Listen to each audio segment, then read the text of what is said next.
welcome to Watch, Review, Repeat. This is the podcast where two best friends discuss the latest in film and television, and then do it all over again the following episode. My name is Colton Brown. Joining me is Andrew Meadows. How's Greetings, sir. Hello. And as people could have surmised from the title, we're covering Hawkeye, the latest Marvel Cinematic Universe entry, a Disney Plus series, which of course means that with us is Henrique Jaime. How are you doing, sir? Hey, I'm doing all right. You know, it's good to be back. The holidays have come and gone, but I'm still feeling the holiday spirit. So I'm glad we got a little holiday themed show to talk about today. Yeah, especially with Hawkeye, you got to have the holiday spirit with this show.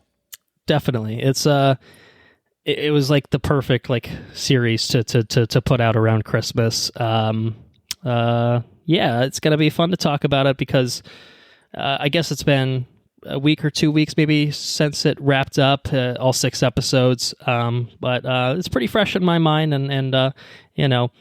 We took a brief pause, Andrew and I, to record our episode on Encanto, but now we're back into Marvel stuff, and I feel recharged. I'm ready to go. I'm excited to get into it. So, why don't we do that? Why don't we talk about maybe a fun fact related to Hawkeye, if anyone would be so generous as to offer one? I do have a Hawkeye related fun fact. Well, he lied to me before the episode. So is it about the hawk? Henrique actually has a Hawkeye graphic novel, and from what I can tell, a Hawkeye shirt and Hawkeye shirt. He does have a Hawkeye shirt, everyone. He is fully decked out in the Hawkeye, or what's his real name? Clint Barton. But I got Kate Bishop on there too. Yes. Oh, Kate's on there as well. Oh yeah, I see her. She's down there. Very cool. And then he's got a pop down there too. And a pop, yes. Wow. Yeah, we really got to get on the recording the videos of these trailers because people are missing out on the good content like this. We just describing it doesn't really sell it as much as being able to see it with your own 2 eyes. But hey, still pretty fucking cool. I can vouch for that.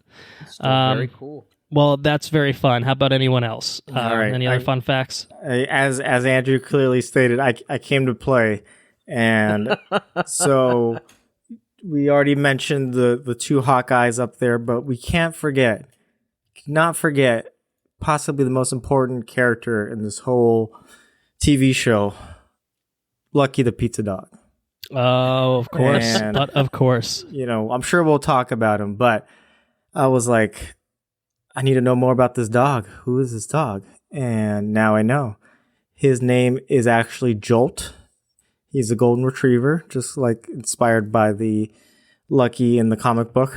And apparently it was his fourth birthday on the Hawkeye premiere. Oh, happy birthday, Jolt. Happy belated birthday to you, Jolt. Hopefully you got some pizza. Does he really have a bad eye? He does not. I don't think so. Yeah, I think they did all CGI. That was the first thing I wondered. I'm like, I think they might have actually fed him pizza, though. I think that might have been legit. Well deserved. I don't look. Raising a puppy has taught me many things and made me endlessly frustrated at other times. But the one thing I can't really wrap my head around is how the hell do you train animals in general to be in show business? You know what I mean? How are you going to get a dog to listen to you? I guess bribe him with snacks a lot, but even then I feel like at a certain point it's just got to be quite the endeavor. Anyway, I don't think Kenobi's cut out for show business, at least not right now, but if you throw a tennis ball at him, sometimes he'll catch it. He's pretty good at that. Go. Might be able to hear him bark in the background. That's just him agreeing with me. All right. Well, happy birthday, Joel. Happy belated birthday, I suppose. But Lucky the Pizza Dog is an excellent inclusion in this. Obviously, taking heavy inspiration from the Matt Fraction run of Hawkeye from I don't know, within the last decade or something like that. Yeah, pretty recent. But very cool nonetheless. So, all right. Are we ready to talk some news on this episode? Are we ready for that? Oh yeah. All right. Yes. Now, it may seem like there's a lot of news, but I think a lot of it we can brush through fairly quickly.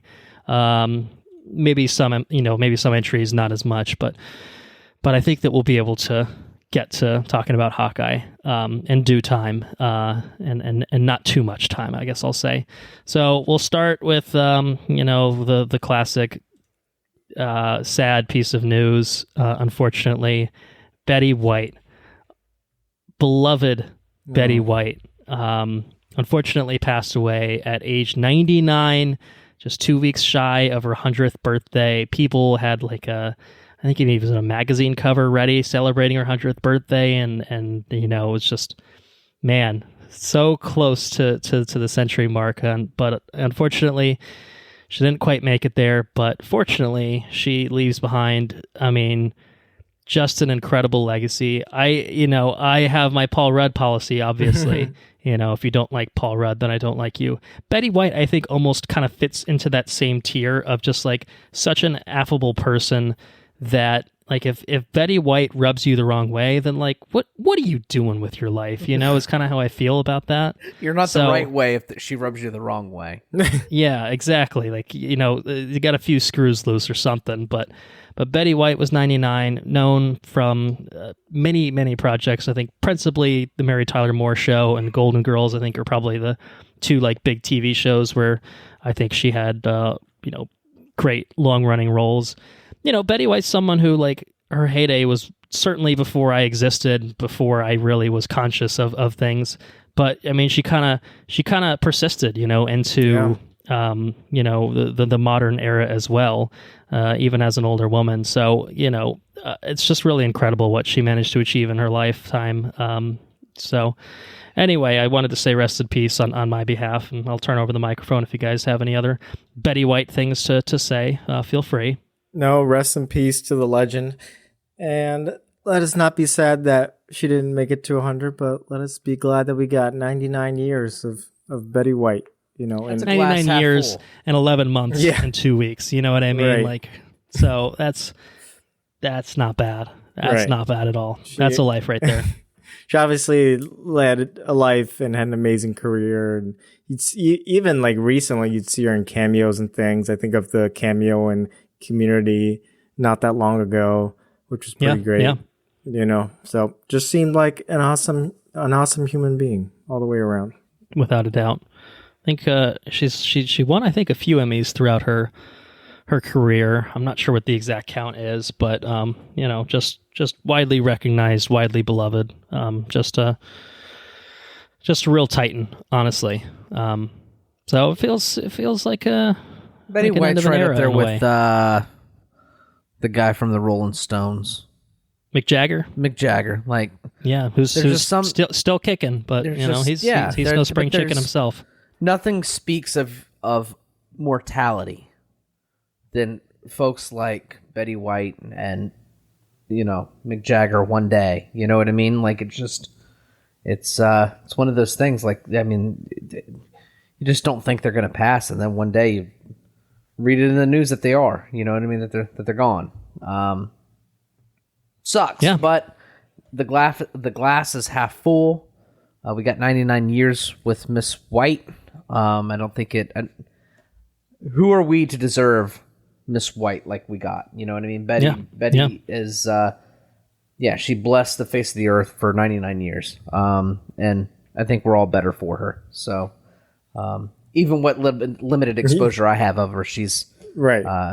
She was a fabulous person. And it made me cry so much. God, I got crying on Entertainment Weekly. I was watching it, waiting for the show that just came back out. The fuck's that family show? It's on ABC or whatever with the family. Modern Family? No, it's not a comedy. It's every episode makes you cry kind of show. God damn it! They adopted Randall. You guys haven't been watching the show at all? No, I don't think so.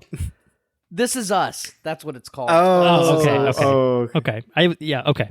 All right. Anyway, so I didn't want to miss This Is Us, so I put it on the channel, and I wanted to watch the fucking shitty news. All 30 minutes of it, and then came Entertainment Weekly, and which might as well be TMZ. Anyways, they started talking about Betty White, and they said that there's a Betty White challenge that on the day of her birthday, It's the hashtag Betty White Challenge, and they want you to give at least $5 to an animal shelter or whatever on the day of her birthday.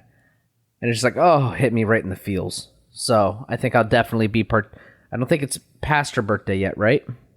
No, January 17th will be the I'm Betty looking White forward to Challenge. January 17th to donate in Betty White's name.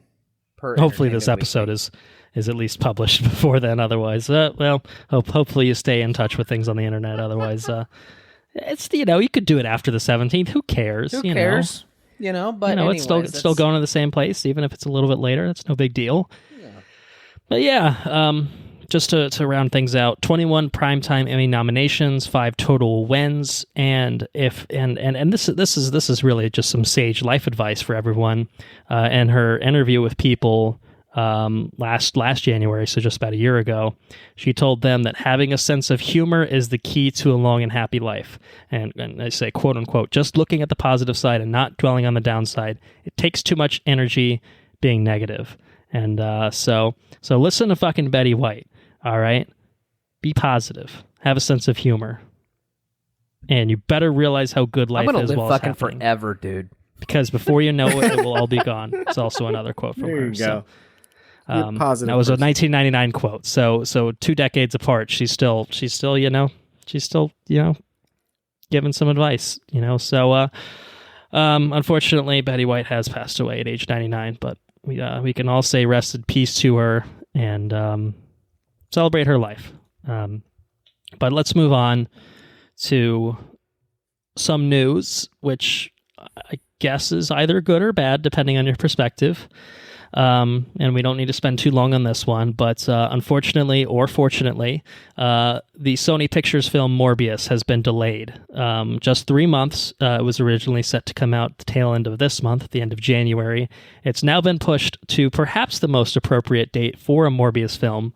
A Morbius live action. I don't think an animated one would actually be any better, but April 1st of this year is now Morbius's premiere date. That's pretty fun. So we'll find out if the movie trailer was just a fake the whole time, and it's been a long running gag just to say gotcha suckers on April 1st. Unfortunately, I think for the people that walk into the theater expecting that, but instead get a 2-hour piece of shit, they're going to be none too pleased about it. But yeah, okay, fine. It means I don't have to watch it this month. So, and this is exclusively in theaters, correct? That is correct. Okay, that is correct. That's going to be a no for me. Yeah, I mean, it's kind of into that. It's in that Venom, Let There Be Carnage kind of thing, where I was curious, and I'm like, yeah, I'll probably go see it at some point because I'll do it for the pod. But then we just never did, and I still haven't to this day seen it. So I don't know. Maybe it's okay to just not see things sometimes. Yeah, I'm you sure know what Netflix I mean? will It's have good for mental health. It's good for spending 2 hours doing literally fucking anything else, So it takes a lot of effort to drive to Tampa, right, and sit in a shit movie for 2 hours. There's previews. There's all the other stuff. I remember when we were sludging it. We had Hellboy. I'm fucking falling asleep and by 11 o'clock watching Hellboy. That was shit. Yeah. I drove they make all for the some way good to episodes, Orlando though. for the Oprah movie. What the fuck was that? Oh, yes. Wrinkle in Time. Yeah. Wrinkle in Time. Yes. As a listener, I do miserable. enjoy those episodes, though. I will say. That's true. We have to bust them out every so often. So even if we know that it's going to be bad, sometimes that can make for a more joyous recording experience, which copious amounts of wine and beer are consumed, and fun is just had, as we commiserate about things. So maybe we will see Morbius and cover it after all, but we sure as shit ain't doing it this month. We'll maybe do it in April. Maybe. We'll find out. Stay tuned. I think Sony was citing Omicron concerns, but so far it's the only film that's moved. I think the more realistic answer for why they did it is Spider-Man No Way Home is doing exceptionally well and is probably going to continue to do well for quite some time, and that's something that we'll circle back to shortly. So that's that with Morbius. I don't think we really need to say anything else there. And in terms of other release date shenanigans, or I guess release shenanigans, not really so much the date, Andrew and I, on our last episode, talked about a trailer for a little Disney Pixar film called Turning Red. And as I recall, I think we all three talked about it when the teaser dropped. It was initially set to head to theaters on Friday, March 11th, but Disney has now made the decision to skip theaters entirely with it and put it directly on Disney Plus day one. No way. So no premiere access or anything, just free on Disney Plus on March 11th. This is one that I would have liked to have seen in theaters with AMC. I don't mind, going to theaters. I know that obviously, as Andrew described, it's a little bit of an endeavor to get there. But, when it's something that's worthwhile, you appreciate, it's an experience. Yeah, it's true. The cinematic experience. Now, Andrew's got a perfectly fine setup at home. He'll be fine watching this on Disney Plus. And I think for Henrique and myself, it's probably the same thing. Like, we'll make do. But I don't know. I was looking forward to seeing this one in theaters. But clearly, Disney has had some success with doing this. They did it with Soul. They did it with Luca. I don't know what's going on with the Pixar films, particularly why they're always the ones getting kind of moved over to Disney Plus. But anyway. You guys have any thoughts about that? No, I probably would have gone to the theaters to see this, but now it's just so easy now. So I don't know. I appreciate it as a consumer, and hopefully it's, a lot of people watch it and it's good. Hopefully it's good. Yeah. I mean, as long as it's good, it's still going to be an enjoyable experience all around. And I hope it doesn't speak about the quality of the movie. I mean, I think based on Soul and Luca, we can say that it's not necessarily indicative. I mean, I think Soul came out last Christmas, obviously, when things were still pretty dire. I'm not saying, I guess, last Christmas. I'm not saying things are amazing now, obviously, but certainly with the vaccine now out there and widely available, at the very least, things are, I would argue, in somewhat of a better place. So it's not like a purely we don't want people going to theaters type of decision. Otherwise, you'd see things besides Morbius moving around, and you wouldn't have seen Spider-Man again pulling in the numbers that it is. So I think it's just something they see in the Disney Plus model. They find it maybe even more profitable or just more beneficial in some way to do it this way. And so, if it means kids are watching at home, if it means us adults are watching at home too, then fine. It is what it is. I'm not gonna lose any sleep over it. I'll be checking it out probably that weekend that it drops. So March 11th will be Turning Red, the latest Disney Pixar film, exclusively on Disney Plus. So I've been talking a couple times already about Spider-Man No Way Home and how well it's doing at the theaters. So I did want to do a quick little box office breakdown update for Spider-Man No Way Home. Mostly to check in on Enrique's prediction of $1.5 billion. And what I will say is obviously it's continuing to do very well, and I think that it will eclipse that mark probably within the next couple weeks, realistically. As of even a week ago, it was at $1.37 billion worldwide. So I actually don't know what the count is as of today. Maybe I'll do a quick look at that. Give me 1 second. I think last I saw was 1.4 billion. Jesus. So I'm seeing correct, 1.403 billion. There you go. So yeah, maybe not even a couple weeks to get it to the 1.5 mark that Henrique so boldly predicted many moons ago. But it's doing incredible. It's let's see the exact numbers for now. This is January 8th that we're recording, which puts it, I don't know. I mean, how it's only been out for 3-ish weeks, something like that. $1 billion. I think it came out. I think it came out the week before Christmas. So domestically, it's at $644 million. Internationally, it's at $759 million, which again puts it at that $1.4 billion count, roughly speaking.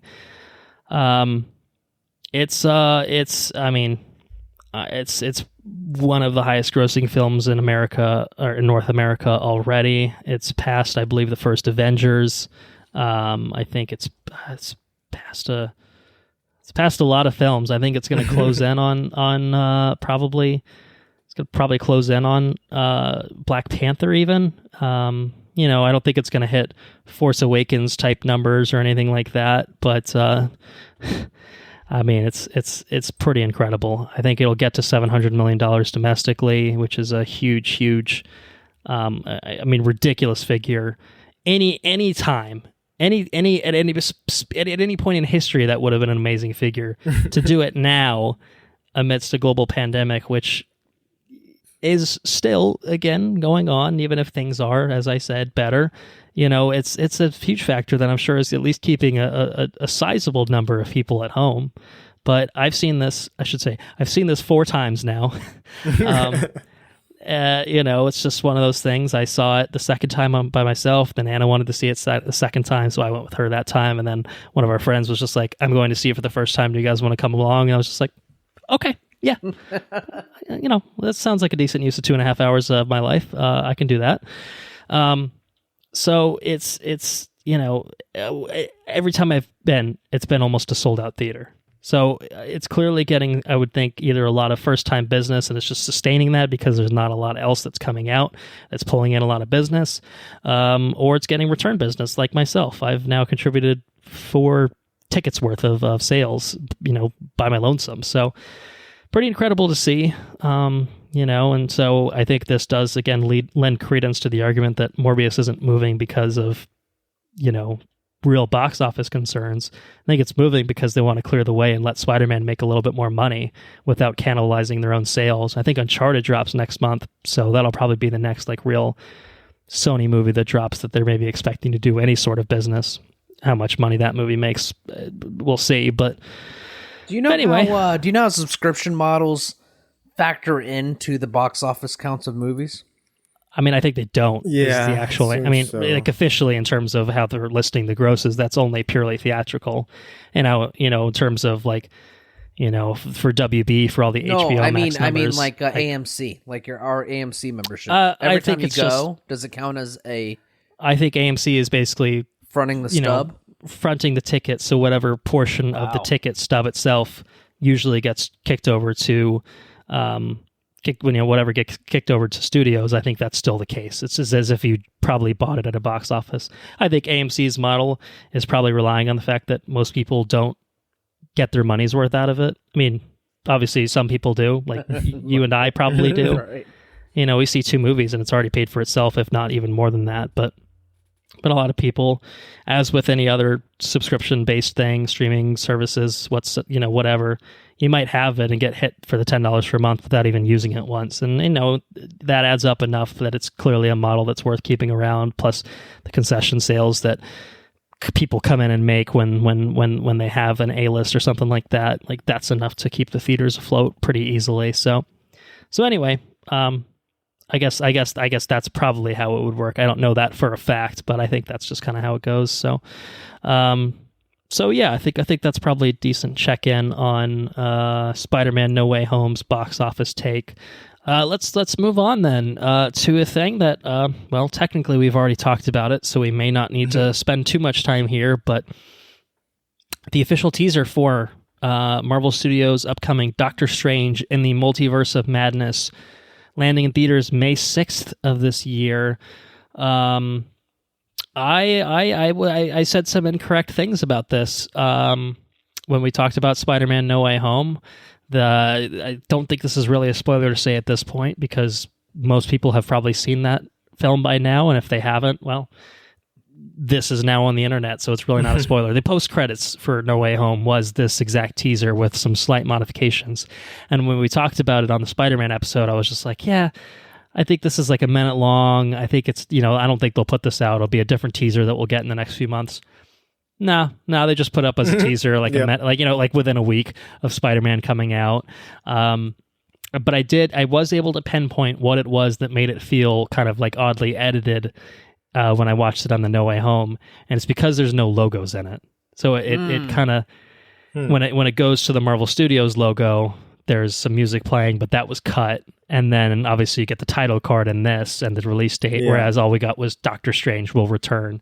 So anyway, I wanted to put this here to at least make myself look like an idiot on the record by pointing all that out in case anyone had forgotten.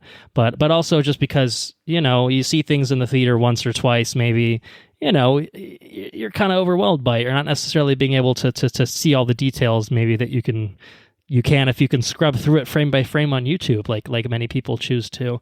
So I figured I'd open up a space if you guys had any other thoughts on the teaser that came up, since you maybe have watched it again on YouTube. If not, we can move on. But I just figured I'd throw it out there since it's now widely available.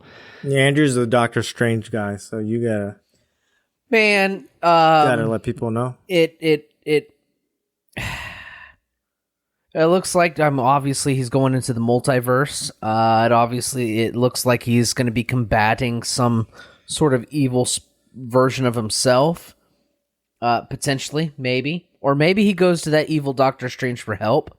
He also throws the tentacles and shit out of his hands, which is fucking cool. All the magic's so fucking cool in this movie. I can't wait. I'm watching the trailer as I talk about it, so you're kind of getting like... it's a live reaction on air. Yes. And then you get the evil one, which is, he's pretty scary because, I mean, what is he capable of? If he has no, I don't know. If you take Doctor Strange and you remove his I'm a 1.5 in. Well, if he loses, remove his, what's it called, inhibitions. If you remove his inhibitions and you just give him reign to do what he pleases, how terrifying is that fucking guy, right? I mean, we kind of saw it. We kind of saw a version of that already in What If. So, and it looks like we'll be getting something like that, and maybe quite literally that potentially. Action. Maybe not. We'll see. But yeah. I mean, I expect weirdness, craziness. Doctor Strange just being ridiculous, of course, but Wanda and Mordo, and other returning characters, even and Wanda, the introduction of America Chavez, Wanda's of I'm not going to say the same because I think she's probably more powerful than Doctor Strange, but break worlds, break realities, yeah. I mean, just what are these people capable of? Let them have. I think we'll find out. We'll find out. Maybe we will come May. I hope so. Anyway, right. So. This better be like a no holds barred kind of movie. Just let it all out. Yeah, I want it to be a No Way Home-esque type of experience where they kind of go for broke with it. Right. Especially because that first Doctor Strange was, I think, pretty restrained in its approach. Yeah. I don't think it's a bad movie, but we've seen Doctor Strange do a lot cooler shit than create shields and whatnot, that we kind of saw in the first one. So get big with it, get weird with it, get out there with it. It's Doctor Strange in the Multiverse of Madness. Show it to me. Why this is the Multiverse of Madness. That's what I ask for from this film. So I think we get a good cross-section of the film, a good tease of things to come, but it's a teaser trailer. I'm sure there are many, many secrets that are being held behind closed doors right now. So looking forward to seeing more from this. I think we probably won't get an actual trailer for it now for another few months, I wouldn't guess, until closer to its actual release. But yeah, any other thoughts on Doctor Strange, or can we now put it to bed for a little while and leave it alone? And I probably won't even see any more trailers, so I'm already sold. Might go blind from here. Yeah. That's a fair approach. All right. So now let's get to the news that I think maybe requires a little bit more discussion. Another trailer. This one's an official trailer for a film called The Northman, coming to theaters April 22nd. It is the next film from director Robert Eggers, who worked on The Vivitch, aka The Witch, and more recently, The Lighthouse. So, there are some returning players from The Lighthouse, aka Willem Dafoe, and it's got a pretty good cast alongside him. Alexander Skarsgård in the lead, Nicole Kidman, Clay Spang, Anya Taylor-Joy, I'm so sorry.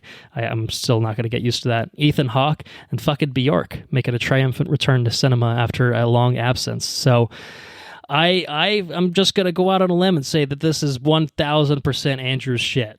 I'm just saying, this feels like the Green Knight 2.0 to me. How did you know? I'm hyped as fuck about this movie. It's the first time I watched it. I said holy shit like 9 times. And I think Henrique was the only one listening. He happened to have this. I didn't know anybody was listening. I just listening to it by myself. Holy shit, what is this? Oh man, this looks absolutely fucking incredible.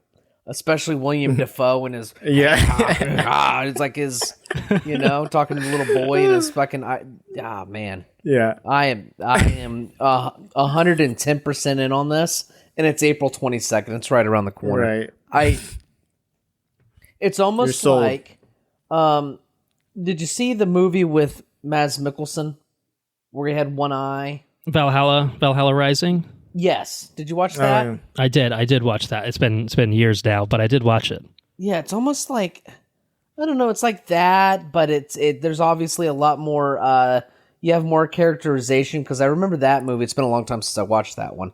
But I remember that one being kind of quiet. Like, there's just not a lot of very little dialogue. Yeah. Yeah. So a lot more characterization and dialogue in this movie. The cinematography looks absolutely striking and incredible in this. It looks almost like a work of art. Like, it looks really, really awesome. And it looks visceral, and it looks just like a hardcore Viking movie. It's very Viking. And yeah, Viking culture, it's brutal.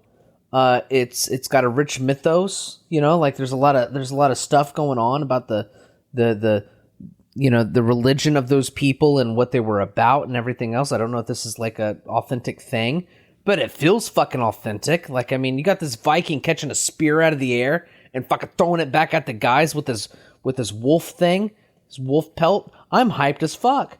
I am so excited about this. Are you guys not? Like, am I just like, hey, you guys, it just kind of looks like a lame ass movie, Andrew. Kind of looks stupid. No. You're right to be excited. This looks pretty damn good. And I think I was rewatching it, and then I was like, oh shit, this is by Robert Eggers. And then I was going back to it, and I'm like, that was totally William Dafoe.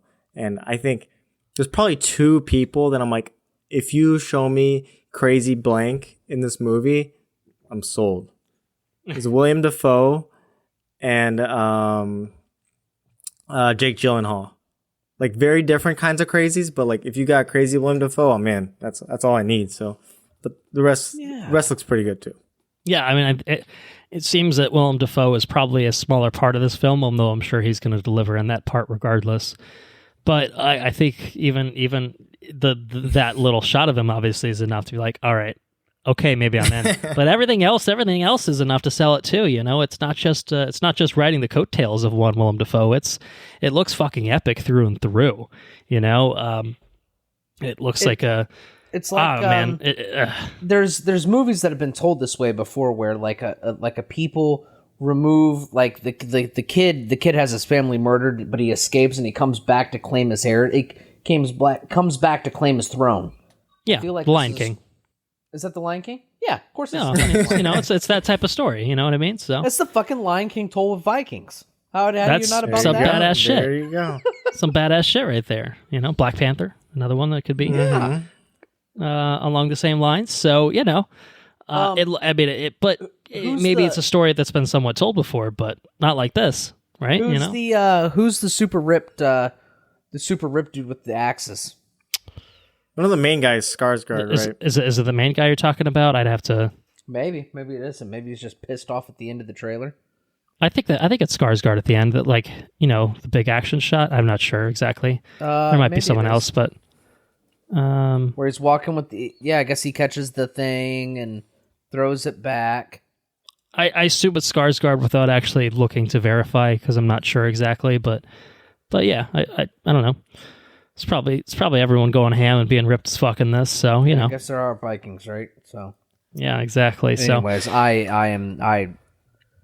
it's Green Knight. I had it's Green Knight 2.0 for sure, in terms of, I think, the nice thing with this one is, in theory, knock on wood, we only have to wait 3 months for it. We can manage that wait, certainly.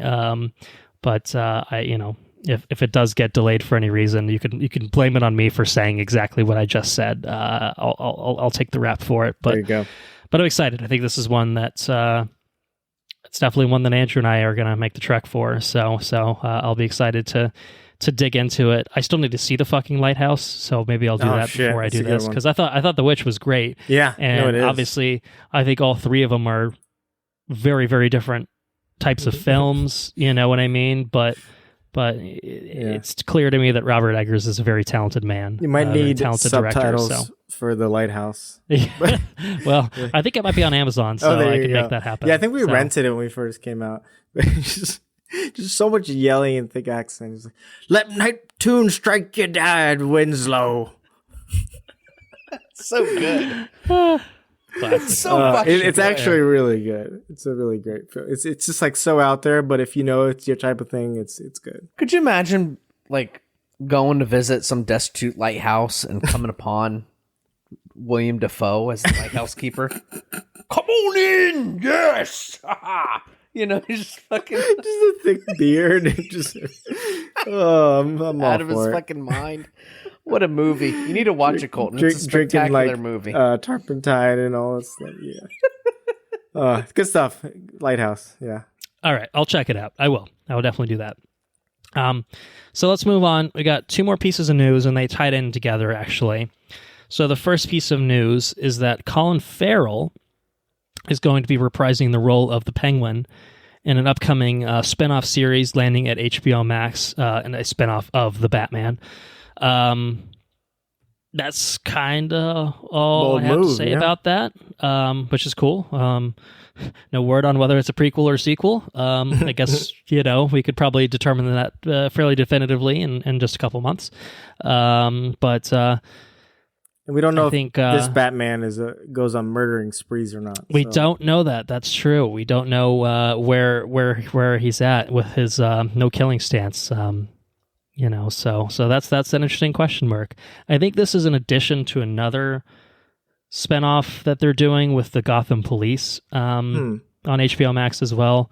So they're really going all in on the Batmaniverse, which is distinct from, I think, the rest of the DC-averse, just DC-averse perhaps.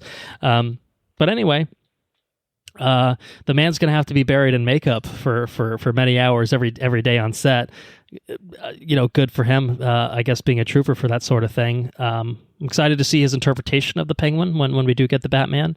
But clearly, WB and company are pretty high on it. So yeah, what do you guys think about a little Penguin spinoff show?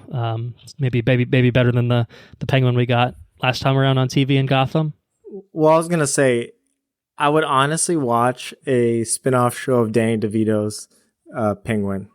That would I would sign up for that one. Absolutely. I don't know if it'd be any good, but I would watch it. Should we do a Penguin No Way Home where all of the live action penguins come together? Just throw Danny DeVito in somewhere. I don't know. He's like a zookeeper taking care of penguins or something silly. But I don't know. I feel like we have to watch the Batman to get a better take. Right.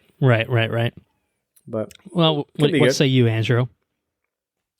I agree with Henrique. You don't have to say anything. Okay. I agree with Henrique on this. I think we need to see the movie to get a better take. I mean, is it kind of like a Goodfellas or Godfather set within Gotham? Could be. Right. Maybe. Right. That's okay. Is one a police show and the other one's the crime syndicate show or something like that? Yeah. Perhaps? I mean, maybe that's something that works, but at the same time, I don't know. It's like when they did it's similar to when they did the Gotham show. I don't need a story about Batman as a kid and all the villains as younger people. You know what I mean? I don't necessarily need to have a story about all the villains. I don't need a Joker movie. I don't need a Penguin show. Not to say that it can't be something worth telling. You can tell it like it could be a crime syndicate show. That could work. But I have yet to see it work. Make it work for me. Right. Yeah. I mean, I was just saying, even the Peacemaker show, which is like right around the corner, if it's not already out, I'm not sure. I don't need it. I'm not going to say no, and I'll watch it at some point, but I wasn't asking for it. I'm not asking for a Penguin show, I guess, in the same vein, but you do it right and make it good.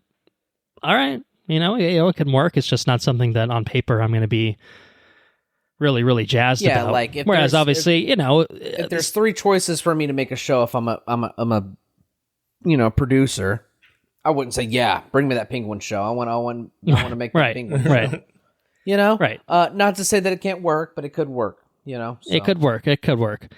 But, you know, there's something else that you're going to be more excited for. It's the actual fucking thing that this is, being pulled from, that it's being spun off of. So that brings us, I guess, really to our final piece of news, which was a new trailer for the Batman called the Bat and the Cat trailer. Henrique, I don't know if you ended up watching this. I don't know. I did. If you're I think steering clear. Okay. I came across it before this even, it just like came up, and I'm like, I haven't seen enough. Like, I feel like I haven't had the story spoiled for me, and the trailers I think have been pretty good about trying to keep. Like, you get a little bit of the sense of what's going on, but it's a whole new universe where I'm like, I don't know where this is going. So yeah, and I think this one, even if it gives, I think, more kind of details, it's not like it's laying it out and this is Act 1, this is Act 2, this is Act 3. Like, I don't really get. It doesn't tell me everything that's going to happen. We don't know. We might know more of the pieces, but we don't really know how they fit together within the framework of this storyline. But we did get a lot of new footage on this, so that's why I put it in here. This is probably the last time that we'll really cover trailers for the Batman, because I'm sure we're going to be getting TV spots, out the ass, because this movie comes to theaters March 4th. It's less than 2 months away, which is awesome. This is one that I've been waiting for a very, very long time, so I'm very excited for it. And I really liked all the new stuff that we saw in the Bat and the Cat trailer. It is giving you more, plot details and kind of little bits and pieces. Definitely a lot more Selena, a lot more Catwoman in this than we'd seen. And even more Riddler stuff. I mean, it's giving you a lot of everything without spoon feeding it or telling you every little thing, that so that when you're walking in on March 4th, you're thinking, I've seen this movie already. I don't feel that way having seen this trailer or any of the other ones for that matter. So I am a huge fan of what I'm seeing. I don't know if it's quite on the level of Andrew's excitement for the Northman, but I'm pretty fucking hyped for this myself. So where do you guys stand? When you start the trailer off with the jet boosters from the Batmobile. Andrew's all in. Done. He said it could have just boom, March 4th, 2022. Yes, Andrew's I in. was just about to tell you. I was about to say it. You want to make a badass teaser? Have like a B-roll of the Batmobile and just flip on the boosters. Oh shit. Batman. Boom. Done. Easy. Sold. I'm all in. The thing that gets me in you get more between Selena. That's cool. Selena Kyle and Batman. I'm excited to see the Riddler on screen. Yeah. Other than in a way that's obviously never been done before. Exactly. He very much seems to me like he's probably the big bad of the show or the movie. And I did enjoy he seemed to be getting interviewed by somebody in this trailer, and they're like, you're not quite really doing anything, dude. And he kind of just like laughs over to himself. It seemed very Bruce Wayne-esque. I'm really, really excited to see Pattinson's like the Battinson. I want to see him dive into the character.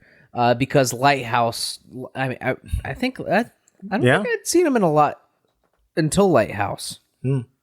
Lighthouse was like my real good exposure to him, and I want to see him wrap himself up in Bruce Wayne. There's a lot of source material.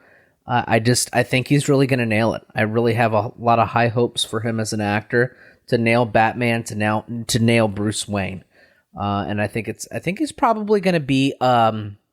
There's always this dichotomy between Bruce Wayne's and Batman's. Either you got a good Bruce Wayne or you got a good Batman. You know what I mean? But you very seldom have both. And I think that he is going to nail Bruce Wayne as Batman. He's going to nail a character being Batman, which I don't think you've seen. It always seems like one or the other, like almost like they're playing him as two separate characters, because maybe they are. But I think he's going to nail the guy being a vigilante as Batman, which is going to be pretty cool. And there's also that one scene where he's getting shot at, and it just like the flashes of light have him beating the shit out of people. It's going to be visceral. It's going to be hardcore. It's going to be a badass detective Batman, and I could not be more excited. Plus, there's a ridiculously awesome Batmobile in this. And I'm hyped. I'm hyped. Yeah. You threw a trailer reel together of 3 movies that I am fucking super stoked about. I'm just gonna say it. There's not one dud. So we did better than the trailer reel for our last episode, is what you're saying. Probably, yeah. Doctor Strange, Viking, Northman, whatever the fuck that movie is, and Batman. I mean, there you go. If I got any more excited, I'd probably not a bad slate. I might pass. And the good news is, those will come out in consecutive months. There you go. We're doing well. We're doing just fine. No, Batman looks awesome, and like. We've obviously got, I think you can say the same thing about Spider-Man. We've had a lot of Spider-Man movies. We've had a lot of Batman movies. But I can always go for a dark Batman tale as long as you do it well. And I've been like super behind my Batman comics, but this might like push me to get back into it a little bit. And this looks good. Like it seems like they're pulling from different things, creating some new stories that we're not familiar with. I feel like I heard or maybe read or just speculated that it seems a little bit like The Long Halloween or maybe even like a Hush story where it's like this mystery element of like what's really going on. And I think that's really cool. And like you said, Andrew, the detective part can really make this interesting. So I'm looking forward to this, and this trailer definitely continues to make me hyped. Yeah, I don't know. It might be at least very close to the top of my most anticipated for what we have on tap this year. Maybe once we have a full look at like what's coming in 2022, I could more firmly restate that or go in a different direction. But the fact that this is so soon is just awesome because I don't know. It's kind of just been on the back burner in my brain for a while where it's just like, we got that fucking amazing teaser, I think, at DC Fandom, not last year, but I think even the year prior when it was supposed to come out, I think 2021. And then obviously all the delays hit with everything. So the fact that we're like now knocking on the door, we're now probably approaching that Andrew seeing the Green Knight territory of like, God damn it, the time has finally arrived, So I'm very, very excited. And I think I'm going to have a lot of thoughts, I'm sure, when the movie comes out. But I'm most excited, I think, because one thing about any Batman film that we've ever seen is they've never actually really done the detective part well. And this one feels like it will, because you got a villain who's kind of feeding him clues. It kind of feels like it's really leaning into that aspect of his character in a way that we haven't really seen. So I'm very excited to see how Matt Reeves and company handle that. So it's pretty well put together trailer, and March 4th is going to bring a lot of joy to me. I can say that. So looking forward to the Batman. All right. Any other final thoughts on the Batman? Anything we've talked about in this little news section here, or is it time to move on to Hawkeye? Hawkeye. It's time. So let's do it then. Okay, Hawkeye. Disney Plus original series created by Jonathan Igla, directed by Rhys Thomas and Bert and Bertie. Those are their names, stage names. Bert and Ernie? Bert and Bertie. Very close to Bert and Ernie. Stars Jeremy, our boy Jeremy Renner. Bert and Ernie and Jeremy. Bert and Ernie and Jeremy. He's part of the he's part of that crew. Jeremy Renner alongside Haley Steinfeld, Tony Dalton, Fra Fee, Vera Farmiga, Alakwa Cox, and Linda Cardellini. In this little Christmas tale, Clint Barton must partner with Kate Bishop to confront enemies from his past as Ronin in order to get back to his family in time for Christmas.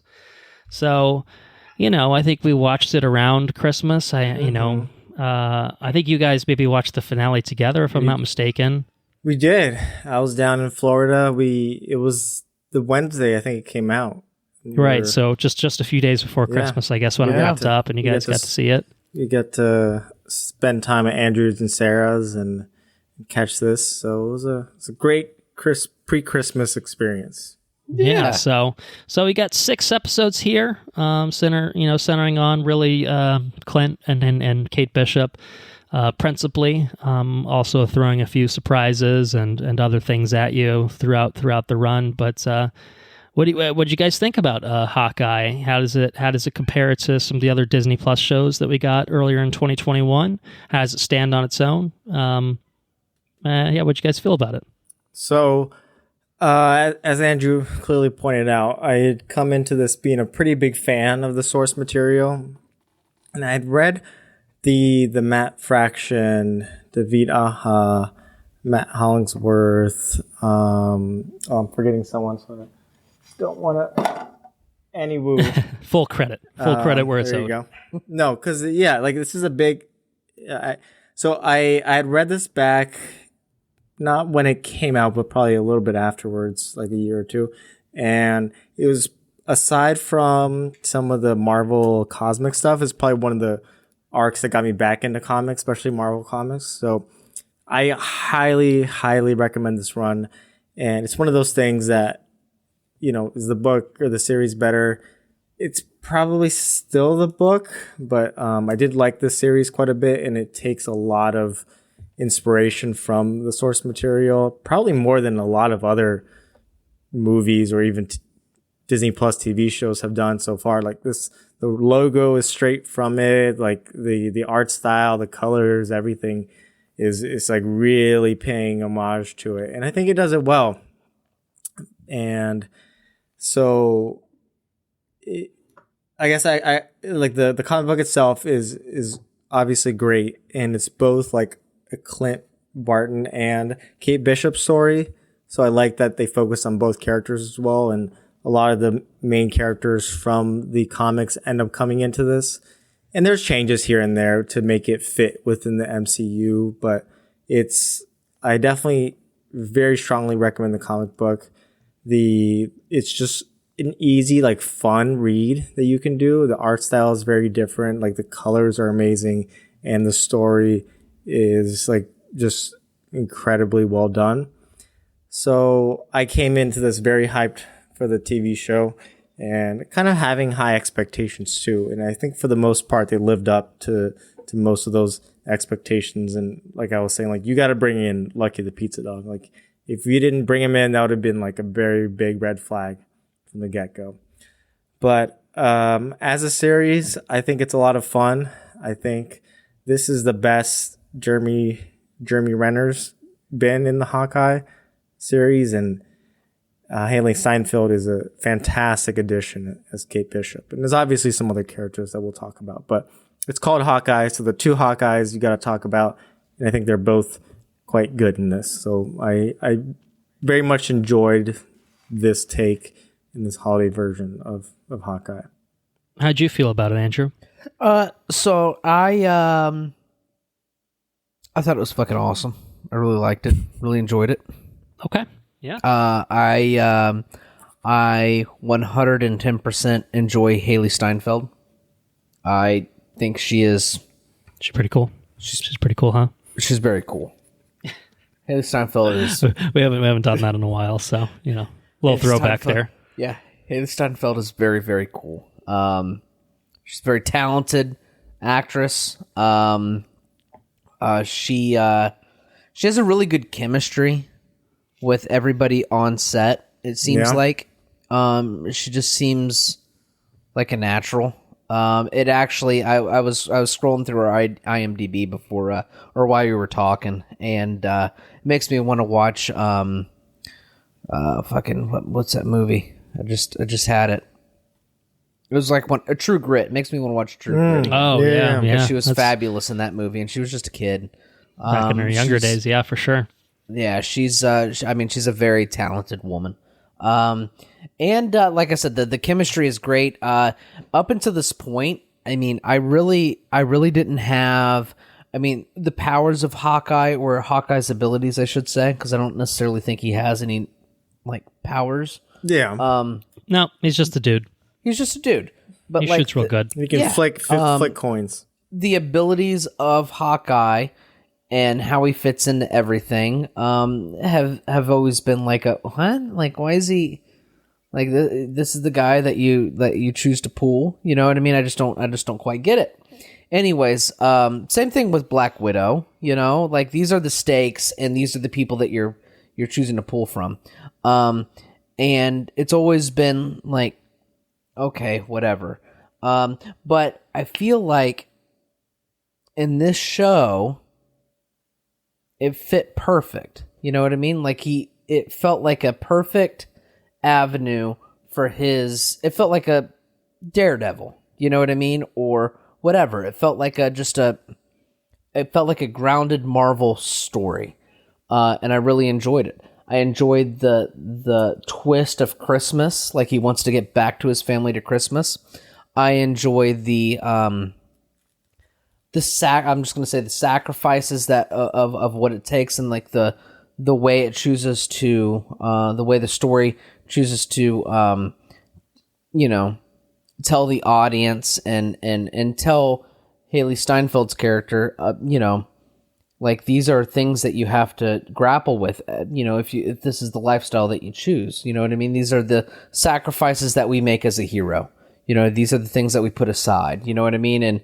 And throughout the arc of the show, you have Jeremy's character grappling with what it is to be a superhero, which I feel like a lot of times is put on the back burner on these shows. I mean, I think Captain America probably did it best, with the love. It's not a love triangle, but with what's Peggy, his love's name? Yeah, with Peggy Carter, right? So like that, and then Iron Man does it a little bit, but I think Captain America's was really on point with, you know what I mean? I have these duties I have to do. I have to put what I want to do, just my relationship with Peggy on the back burner. This really, especially in the episode count that it has, it shows the dynamic of Clint Barton and his family dynamic, and what that means to his kids, and what that means during the holidays, like, just like really grounded shit.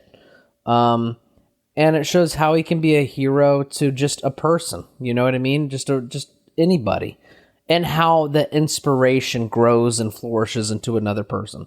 And I think it was outstanding. I think it's an outstanding story. I think it's a simple story, but I think it's outstanding. And I think it's wonderfully told by a charismatic cast. I think everybody's well acted, and I think the actress is very cool.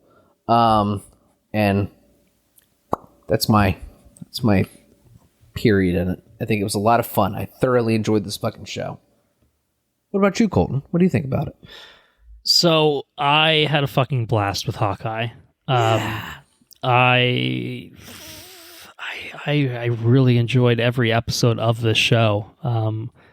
It was pure bliss to just pretty much watch from the get-go. It starts off, I think, in a way that immediately ties it in with the Marvel Cinematic Universe, gets you to understand a new character and get you to understand where they're coming from. And so from the get-go, Kate Bishop is a really interesting and compelling character who is kind of becomes a co-lead in this Hawkeye show. Obviously in the comics, she herself has taken the mantle as well. Here is kind of that introduction between her and Clint Barton, who is our Hawkeye for all intents and purposes from the MCU. And I think the joy of this show is seeing those two tolerate each other and get up to some shenanigans. Like that's really like every episode is the dynamic duo and what they're going to get up to this episode. And I think it's so much fun to just see how everything plays out. It's got twists and turns and new interesting characters that it folds in every so often that just keeps it really, really exciting and pulls you back in, basically, I guess, week after week. I think they did the first two up front, and then the others were week to week, so that they could wrap it up, I think, basically right before Christmas, I'm sure was the intent. It's a super polished, entertaining show, I think, ultimately. I love the setting, New York City at Christmas, especially having just visited there myself with Anna just a couple weeks, maybe I guess the week before Christmas, actually, made it really fun. There's a big set piece actually in the finale, and it's not really a spoiler, that involves the Christmas tree at Rockefeller Center. And so even just seeing that after having seen that in person was just so much fun. And this show, I think maybe even more than, definitely more than I guess the other Disney Plus shows, it's about fun. It's about having fun with it and having fun with these characters. So it really was a joy to watch. I liked basically everything it brought to the table. I think giving a lot more depth to Clint. You know, we got nothing of him in Thor and the Avengers. We got a lot more of him in Age of Ultron, where we see his family at the farmhouse, and then, you know, certainly he's absent for Infinity War, comes back for Endgame, plays a pretty pivotal role in that.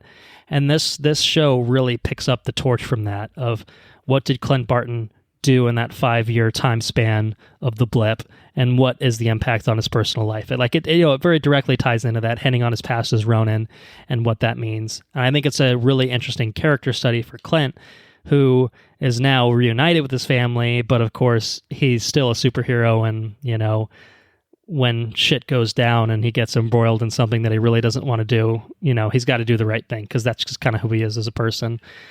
Put him up against, or really next to, Kate Bishop, who is, she's overexcited, she's enthusiastic. She could also shoot pretty good, as we learn. And the chemistry between those two is just fantastic. This is definitely like the best Jeremy Renner's been. Haley Steinfeld is such a breath of fresh air for the MCU.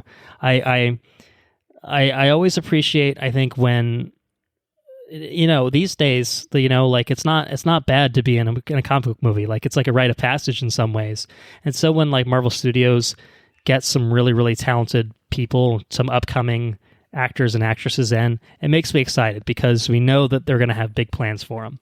And so Haley Steinfeld, to me, is a big get for them, because I think she's a really, really talented person.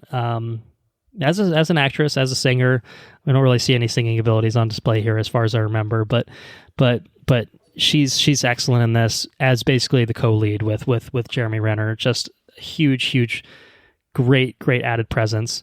I think additionally, you have a lot of fun kind of new characters in this. It's nice to see Linda Cardellini back as Clint's wife, Laura. She's great. But, you know, this show does a lot, I think, to hit on what came before it. I think, you know, Endgame particularly, and I think even Black Widow, the movie Black Widow, you know, giving a little bit more context to Natasha before her sacrifice in Endgame. This series really plays off of that in such a really huge, important way, while also still setting up things to come.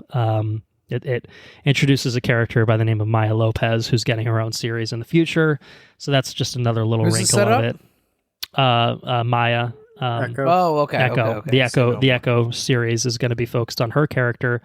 So it covers a lot of territory in a pretty short span of time. It's got 6 tight, entertaining episodes that are really well shot, creative action sequences, really, in most of them, and it doesn't miss a beat.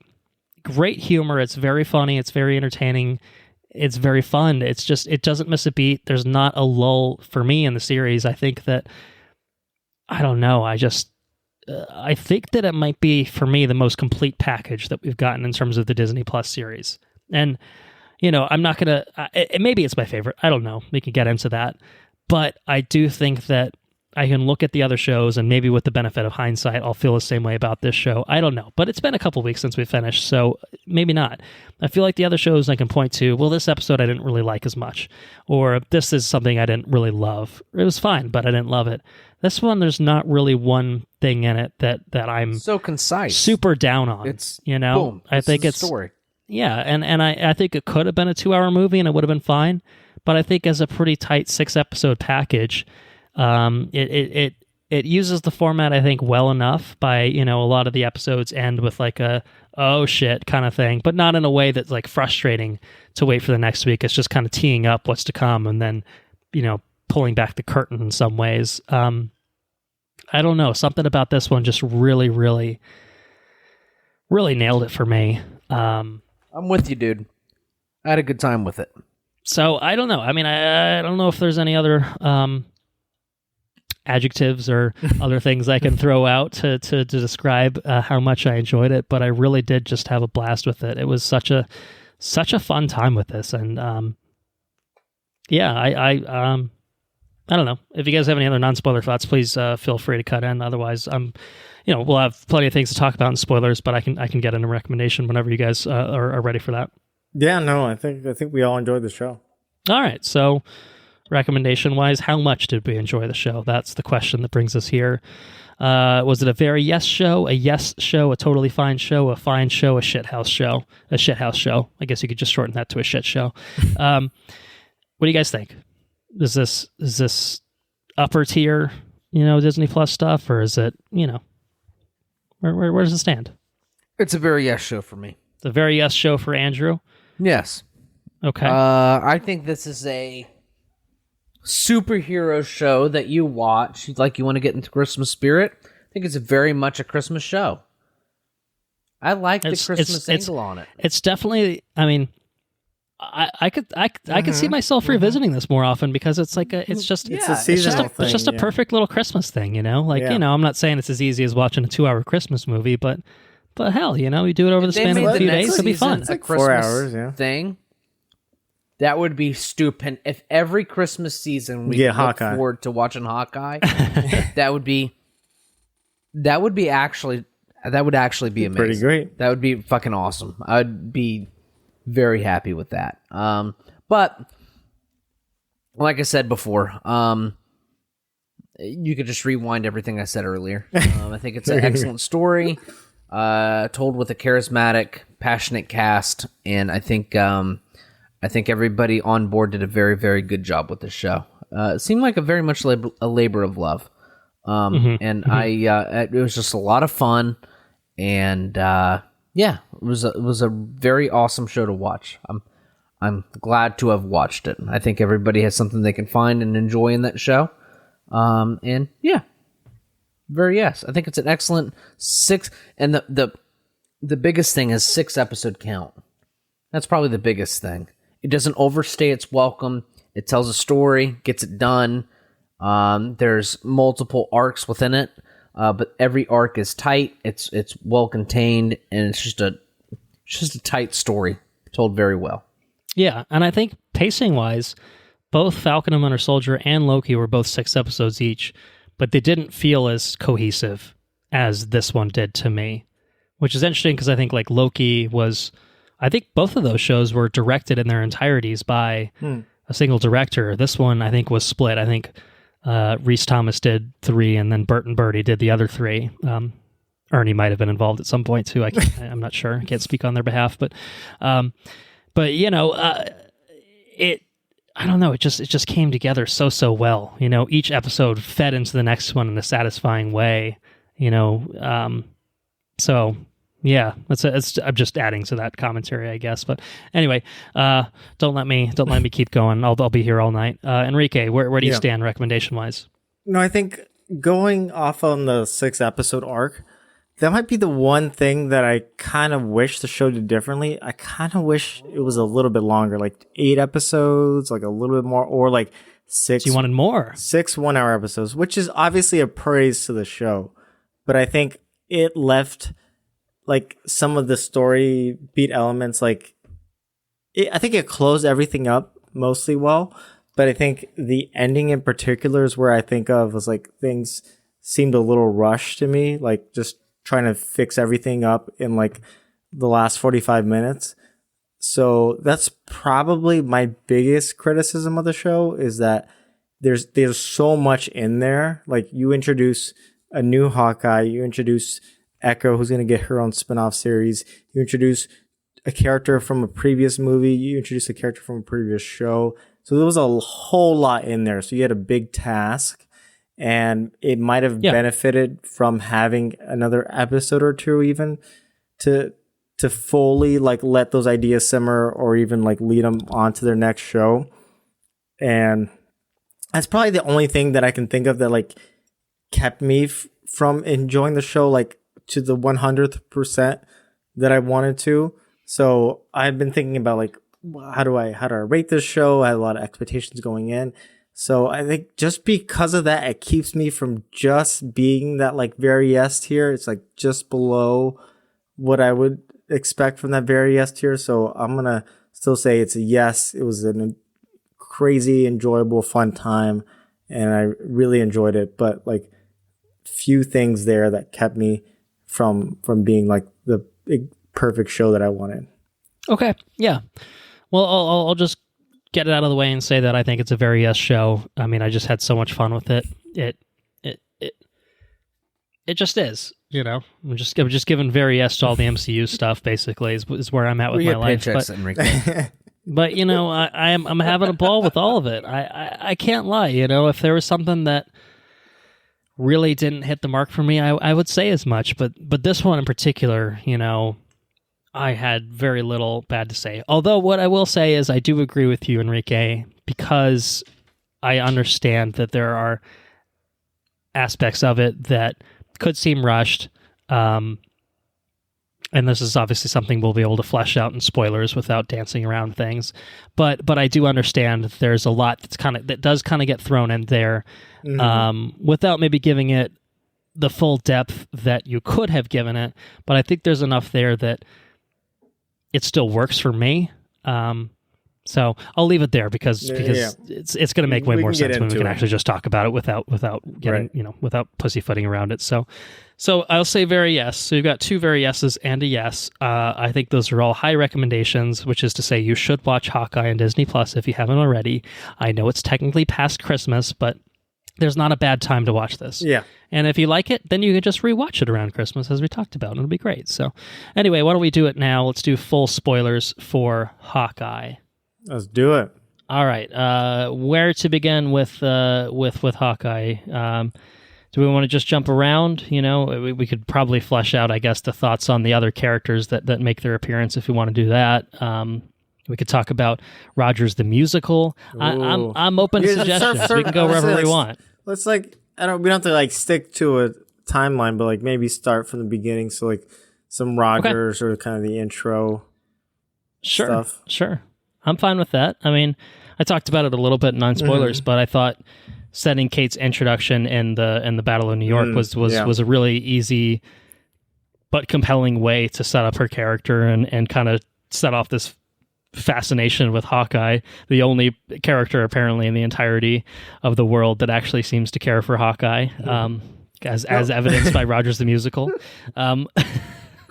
No, but I appreciated kind of how she ties it back into the end. It's you're just a dude with a stick and a string, and you're out there fighting aliens. You're saving the world. So it's easier to relate to someone like that than it is to a Hulk. Because you're I'm not gonna get into some gamma rays. I'm not gonna get the super soldier serum, but maybe I can be really good at bow and arrow, and that's what Kate Bishop does.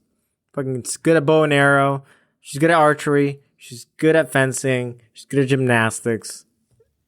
Gold stars all around. Yeah, she's pretty talented. That's for sure. Because when we jump to the present, which I guess is technically maybe still the future. Because when did the end game? When does the 5-year period end? Oh God, is that 2023 or 2024 or something like that? 2023, I want to say. Okay.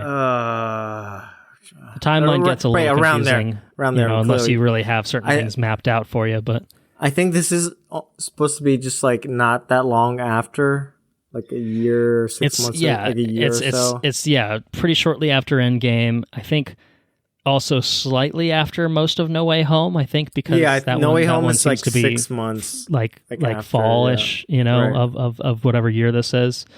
Right. Yeah. Okay.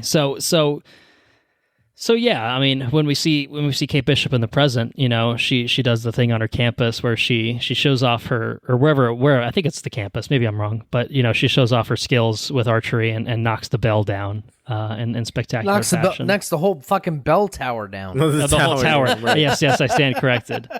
She was just trying to get the bell to ring, but shit went sideways for her. She's a badass. She's got some skills, and those skills can be put to good use, superheroing about and posing and all that good stuff. But you guys ever shoot a bow and arrow before? Yo, archery is so much fun. I think I've tried it, but I'm really bad at it. Archery is legitimately so fun. Like, and I think I respect it a lot just because of the art to it. Like, you have to get an arrow and shoot it. And like, I've done a couple of like reverb bows and some compound bows, and it's pretty fun. I gotta say. Never shot. Archery, I've only ever shot compound bows. Never shot a recurve bow. Yeah. No, like that. It's pretty fun. It's a.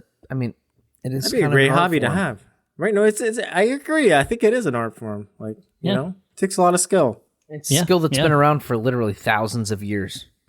True. Piece of wood, string. Mm-hmm. Yep. Anyways. It's tried and true. There's a reason it's still around. So yeah. Anyway, I'm trying to progress chronologically. Right. That's where I've got what's no. I'm not mad about any archery discussion. The man with the mustache. Stepdad. Oh yeah. I mean, he was great. I thought he was fantastic. Yeah. He was hilarious. He was hilarious the entire time. Look at Jack Duquesne. Yeah, man, who is a comic book character? He is. Who I think in the comics trained Hawkeye, to be a badass. They changed it up a little bit here, right? But I think it was fine. I don't need to know how fucking Hawkeye became a badass. Who cares? But to make this guy as entertaining as they did, I think it's totally worth the trade off. Oh man, like how at one point he's just down there with his sword fencing the shit out of people. He's like, "You all right, Jack? I'm having the time of my life, just kicking the shit out of people with the sword." Yeah, I mean, this man loves his swords. The whole for most of the series, it's pointing in the direction of this guy's a bad guy. He killed his father, I think. I think it father or grandfather. He's like, family person, some sort of family member who was stabbed by a sword. Who could have done this? Kind of thing. Is it the guy obsessed with swords? No, maybe he's not the guy obsessed with swords, as it turns out. But he's a one-note character in some ways because the dude just fucking loves swords. He just loves swinging them about, stabbing people with them. He was a party. That's true. He's a two-note character. Swords and parties. That's his jam. Parties, yeah. And sometimes using swords at parties. Like, hey, baby, hey, he's like Esteban, kind of, But he's very passionate about his one woman. He's not about all the women. About my woman. I'm passionate about sword. I'm passionate. I'm a passionate man. That's fucking cool. Yeah. He's a man's man. Jack Duquesne is a man. With his fucking mustache. It's excellent. It's a great mustache. That's legendary. And he's not like a straight-laced dude because he goes to like... He's going to underground markets to get swords. Yeah. Mm-hmm. Yeah, he's just a cool dude. Like, is that a guy you would not want to he's got a real stepdad energy.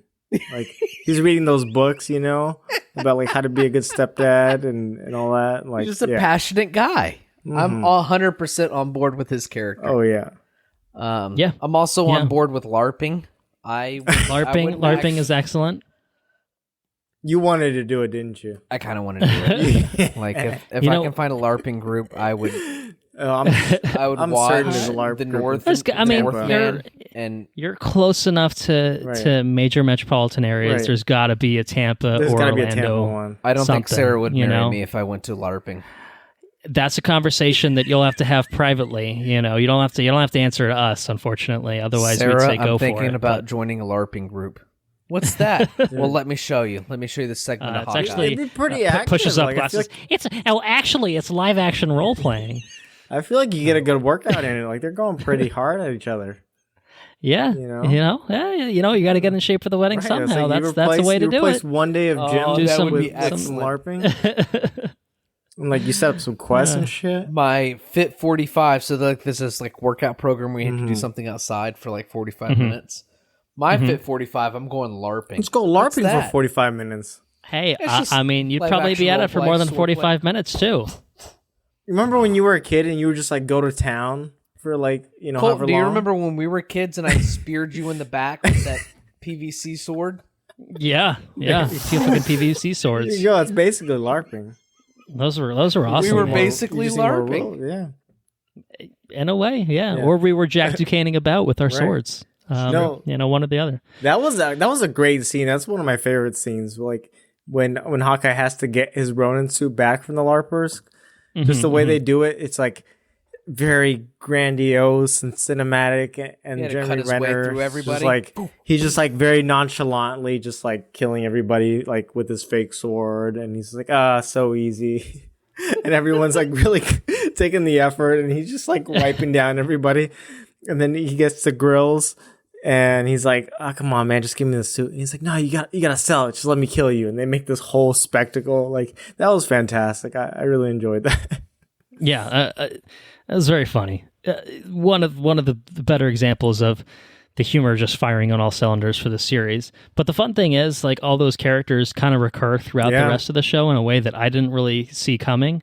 You know, they like because he like helps. He asks one of them to like get his trick arrows and shit back from like a police station, I think. And I think there's a couple other like interactions and run-ins. Like they're like, we need a place to stay. Like, let's just go fucking stay with a LARPer. So it's not just a one-off joke like making fun of like, haha, lol LARPers. You know what I mean? It's like actually like it's silly, and we are definitely making fun of this. There's no doubt it's about that. But we're acknowledging that these are people just having fun, and they're people that have other jobs, and they also and fucking do things save with their the day lives too. and stuff. They're heroes, right? Yeah, No, like they're like right, and they're great. And like outside of a superhero universe, they're like the real life heroes, like the firefighters and everyone else. That's right. Yeah, definitely. So it's cool. But on the other side of the fence, besides the LARPers, you also have the tracksuit mafia. We can't forget about them, bro. Kate Bishop, yeah, bro. Kate Bishop, I Bishop. got her tickets. To Imagine Dragons. That shit was the best. Oh my god! No, these guys are like season. These guys are some of the gems in the comic book series. So I'm so glad they came in. Like the tracksuit mafia, the tracksuit Dracula's, like they're just like the dumbest. And I think that some of the either one of the directors or Bert and Ernie, whoever. I think they mentioned like they kind of wanted to go for like a Wet Bandits kind of vibe, from Home Alone, or just like kind of like they just like a little bit dumb and bumbling a little bit. Right, we're just bumbling idiots, exactly. And you definitely get a little bit of that. Like they're just ridiculous, and they're there, and like they like I really enjoyed their inclusion in this series. Like, was it the Imagine Dragons that he got tickets to? Exactly, the Imagine Dragons. And then they even have the Trust a Bro moving company. That was like the recurring band. That's a good touch. It's you need the bro it's interesting in there. because there's history between Ronin and the tracksuit mafia, and we see a little bit in the flashback stuff with Maya, who we'll get to obviously, and spoilers as well. But it does make me wonder, because the power infrastructure does now go up to Uncle, we'll say for now, and I'm not really sure why he's employing a bunch of these idiots. And I don't know if this is actually in the show, or someone, I think I might have just read a comment online. It was just like, can we just assume that Ronin killed all the actually competent members of the tracksuit mafia during the blip? So now this is what the organization has become, because that's all that's left. He's just like, this is the best they could find, or even Ronin was just like, there's no point here. I mean, he's like, this is just be mean. Yeah, you can't do it. So anyway, they're a very fun presence, a continuing presence throughout the entire series, and a constant source of humor because of that. But they're great. They're great. But I think episode 2, I don't know if there's anything else in it specifically. We talked about the LARPers and just kind of the other whatever, but episode 2 sets the stage for Maya's introduction. So we can talk about her if you guys want, because episode 3 particularly is where we get her backstory. Right. And I do wonder, because she's getting her own series, like how much they'll build off of the actual backstory. Obviously, they can talk about her relationship with Uncle and use the series to explore that in a pretty meaningful way. But Maya's kind of like I don't know, really for most of it, kind of the principal antagonist, I guess, as kind of the de facto leader of the tracksuit mafia, I would say. So I think Alakwa Cox, who plays her, she's actually deaf, and she actually is an amputee who has the prosthetic leg. No way. Mm-hmm. Yeah, so that's all, the character itself, the character herself, I think this is her first, deaf in the comics. This is her first acting role, too. It's her first acting role ever. Right. Who was this? What's her name? Alaqua Cox. Yeah, so she plays Maya in this, Echo. She's not actually ever called Echo in this show. I don't think. I don't think so. She's That's always fucking ridiculous because she's a badass. super talent. Yeah, I thought she was excellent in this. Yeah. Yeah, no, incredible inclusion. I think this is my favorite episode, possibly, of the whole show. Like, both because of how well they did her inclusion and some of the other things in it. Like, it starts off really strong. Like, you completely sold me on her backstory with her father, whose actor's name escapes me, but I remember Son McLarnon, who I think had a really, really big role in Westworld. From Westworld, I remember he had a fantastic episode in Westworld, but just like really sold it. And I love how they utilize the sign language and like bring her character into the fold, and you get a little bit of Uncle in there and everything, but like within 5 minutes of the intro sequence, like you get a sense of who she is, and I was kind of sold for the rest of the episode. And if anything, like she's a very likable antagonist. I'm just kind of like cheering for her for most of it. So yeah, she's getting her own show. Yeah. Whereas like we talk about Penguin, talk about Peacemaker. Mm-hmm. I'll fucking take an Echo show because even though she's a bad guy, like she's clearly and different. You know what I mean? And like she's kind of like not the typical villain. Like she's doing things for a reason. Like Ronan could have been a villain. Like. Yeah, I could totally see her having her own show. She has enough in there to compel a story to flesh it out in like 6 episodes or something. Oh my God, just bring tears to my eyes. Have you read her trivia thing on IMDb? I can't say that I have. I can't say that you have. Bring us some fun facts on Alaqua Cox's biography. Mm-hmm. She's deaf and is an amputee with a prosthetic lower leg. She has 3 siblings. Only acting role before being cast in a Marvel Universe was a background part in a high school play. She grew up on an Indian reservation in Wisconsin, and she worked at a nursing home and for Amazon and FedEx. Damn. Before this. Right. But you couldn't tell because she's amazing in this. Like she sells Kudos to her, man. She sells it really well. Yeah, she's a natural. I want to know for sure how she got catapulted into this. That is amazing. Well, I mean, I assume that Marvel put out probably an open casting call looking probably for deaf Native American actresses, which I'm going to imagine is a pretty limited pool of people. And obviously they probably just open it up for even non-actors as well. It's because that's probably such a limited pool of people that they'd be getting, feelers for. So, and sometimes these things kind of happen where I think even it's the same thing with, we haven't seen the show yet, but the girl who's playing Miss Marvel, I forget the actress blanking on her name right now, but she I think had done like 1 or 2 things, maybe like very minor things, and she's younger too, to be fair, but they do this casting call, and then sometimes someone comes in and they just have the presence, they have the energy for it, and that's all you need sometimes is just being yourself, bringing what you can to the role, and then this big break can kind of happen, know? So you go to having, being a major antagonist in a Hawkeye show to having your own spinoff series coming up, So that's a life-changing kind of thing, obviously, for her. Absolutely. Which is awesome. It's fucking awesome. Just makes the show that much more fucking cool.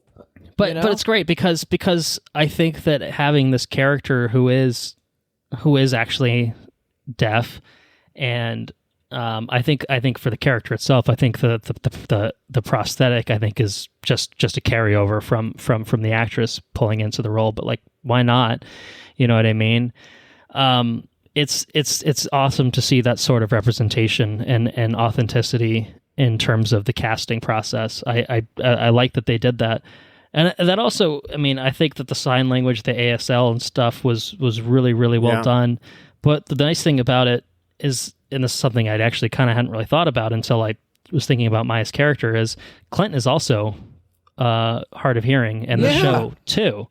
So he himself is kind of, you know, working with hearing aids and struggling with you know, obviously going from being able to hear to going to hard of hearing, and kind of having to work through that, because, you know, that's certainly not a transition that would be easy for anyone.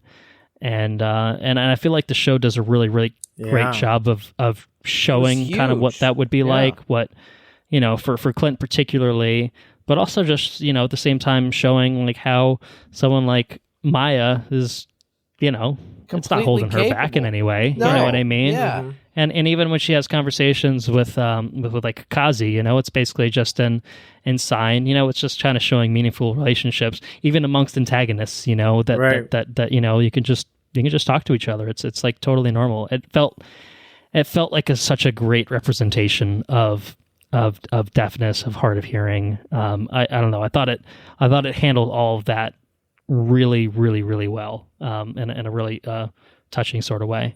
Right, and even like the tie-in to Clint's character, he deals with a similar thing in the comics. So I thought this was a great way to tie it into it, because his ear actually gets like hit with an arrow chopped off, or actually gets shot like in the ear, but like. And then they explain it very quickly in this one. Like he just like got exploded everywhere. It's just like, a montage of explosions from the previous movies. It was very funny, but it was just like, yeah, you know, he's just a dude. That would make sense, you know. Right.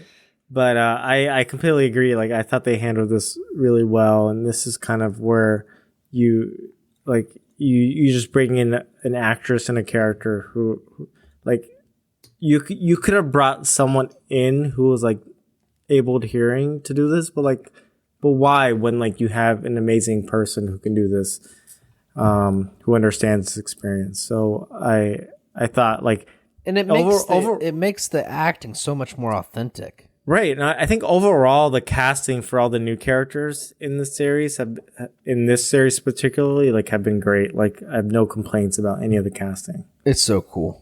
Yeah.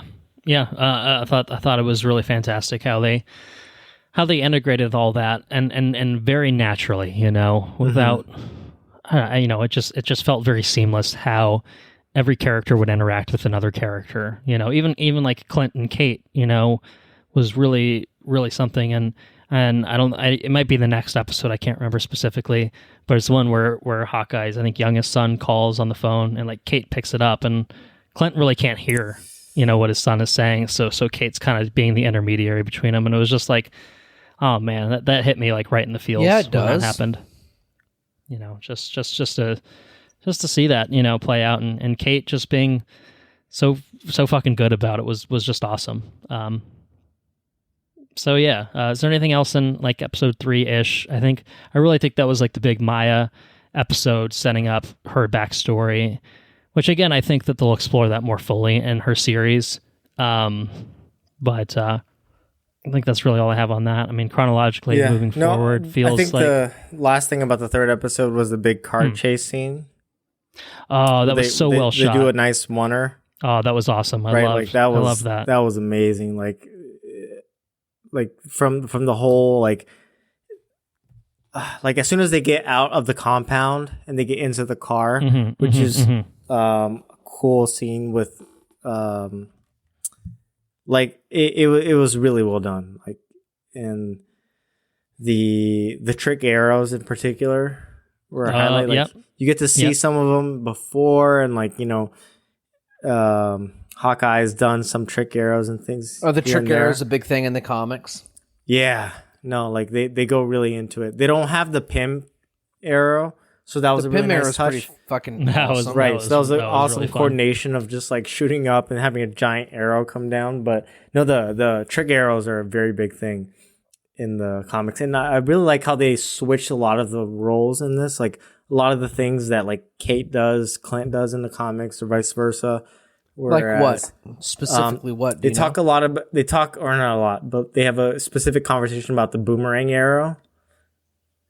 I don't know if you remember Right, this. right. Yeah, They I bring do. up they bring up the boomerang arrow. They're like, why would you have a boomerang arrow? Right, yeah, And yeah. it comes back to you, and like Hawkeye, Clint Barton in the comics, all about like, you have a boomerang arrow, Kate. It comes back to you, and Kate's like, oh, what about a boomerang arrow? And Jeremy Renner's like, this is stupid. Why would you have a boomerang arrow? So like, I feel like just little things that you appreciate. You could correct me if I'm wrong. I feel like Clint's a little doofier in the comics than he is here. And I feel like they kind of infused Kate with that personality a little bit more. Right. I mean, I think she's still pretty rambunctious in both, but maybe more so here. Yeah, no, like I always wondered how they would bring that energy into this, because in this MCU, he's a family man. In the comics, he's very much like single, like kind of sleeping around kind of person, where like you see him with his ex-wife, you see him with Black Widow, you see him with his current kind of girlfriend Jessica Drew, and then like he meets a new lady, so he's kind of getting mixed up in the lady business. But in this one, it's very different. So I appreciate that a lot of his kind of like bumblingness got moved on to Kate. It feels natural, right? I think, the putting it on this new character, because I think that if they tried to really change Clint too much, it wouldn't really work with what had already been established. Exactly. And even the same thing with like, like I appreciated that this is about him trying to get back to his family. You know what I mean? Like, Age of Ultron very clearly established how important his family was to him. It wouldn't have made sense for him to be like, oh yeah, and yeah, we divorced or whatever. Endgame the same way, like made his family getting blipped such a huge deal that it basically destroyed his personal life and turned him into a murderous psychopath for a bit. You know what I mean? So, I mean, I guess it was well targeted. He was the Dexter sort of serial killer. He's targeting the people that deserve it or whatever. But clearly an important part of who he is, and I think that this show did a great job of highlighting that. I appreciated that they had Linda Cardellini back, even if she was mostly in there to be part of phone conversations with Clint. That was really great that they kept and highlighted that aspect of his character, his relationships with his kids and stuff. It's nice to see a hero or heroic character who's just a dad, who's just a husband. Like that's cool. We've gotten shades of that, I guess, and the other stuff. Films, TV shows, and stuff, but not quite like this. Yeah, no, I completely agree. So, any other thoughts? Episode 3? Are we moving into episode 4? We're in the back half of the series. Yep. Does that seem right? No. All right. So, what are some big deals from episode 4? I mean, the one that stands out to me is obviously the new party that gets introduced towards the end. But if there's other stuff that I'm glossing over, we don't need to get there right away. It's up to you guys. No, let's talk about her. All right. So, Kate the Bishop, Yelena Belova makes her appearance in this show, which I think was kind of known, I think, beforehand. I think that it had been announced, but not officially, like a Variety reporting it, but not Marvel.com. And you can expect it, but like... Well, that's true, because the whole Black Widow post-credits is literally setting up Yelena targeting Clint. So that's obviously what sets the stage for Yelena's introduction here. I didn't expect it at all. Yeah, well, if you're not necessarily in the know, then it can certainly take you by surprise. Did you have any ideas when you saw that masked assailant at the end of this fourth episode? I didn't know who the fuck it was, to be honest. You're just like, I had no idea. Okay. What I can tell you is I really enjoyed her character in this show. I think probably more so than...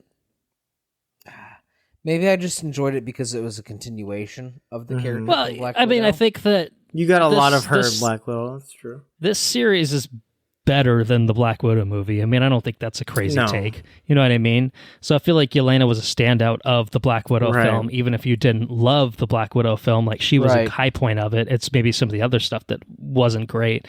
So you take one of the best aspects of that film, if not the best aspect of it, and you put her in something that is of superior quality. She still stands out. She's fantastic. Yeah. She's a fun addition. She's really good in this show. I really enjoyed her. Really only here for a set piece in this episode, but you get more of her, and I think the next two, in a big way. So Yeah, no, like Florence Pugh is a rock star. Like this yeah.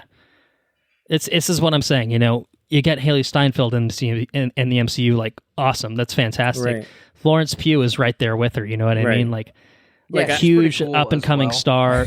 She's very cool. Well, you know, I'll co-sign that. She's definitely very cool. But it's a huge get. You know, someone who you want.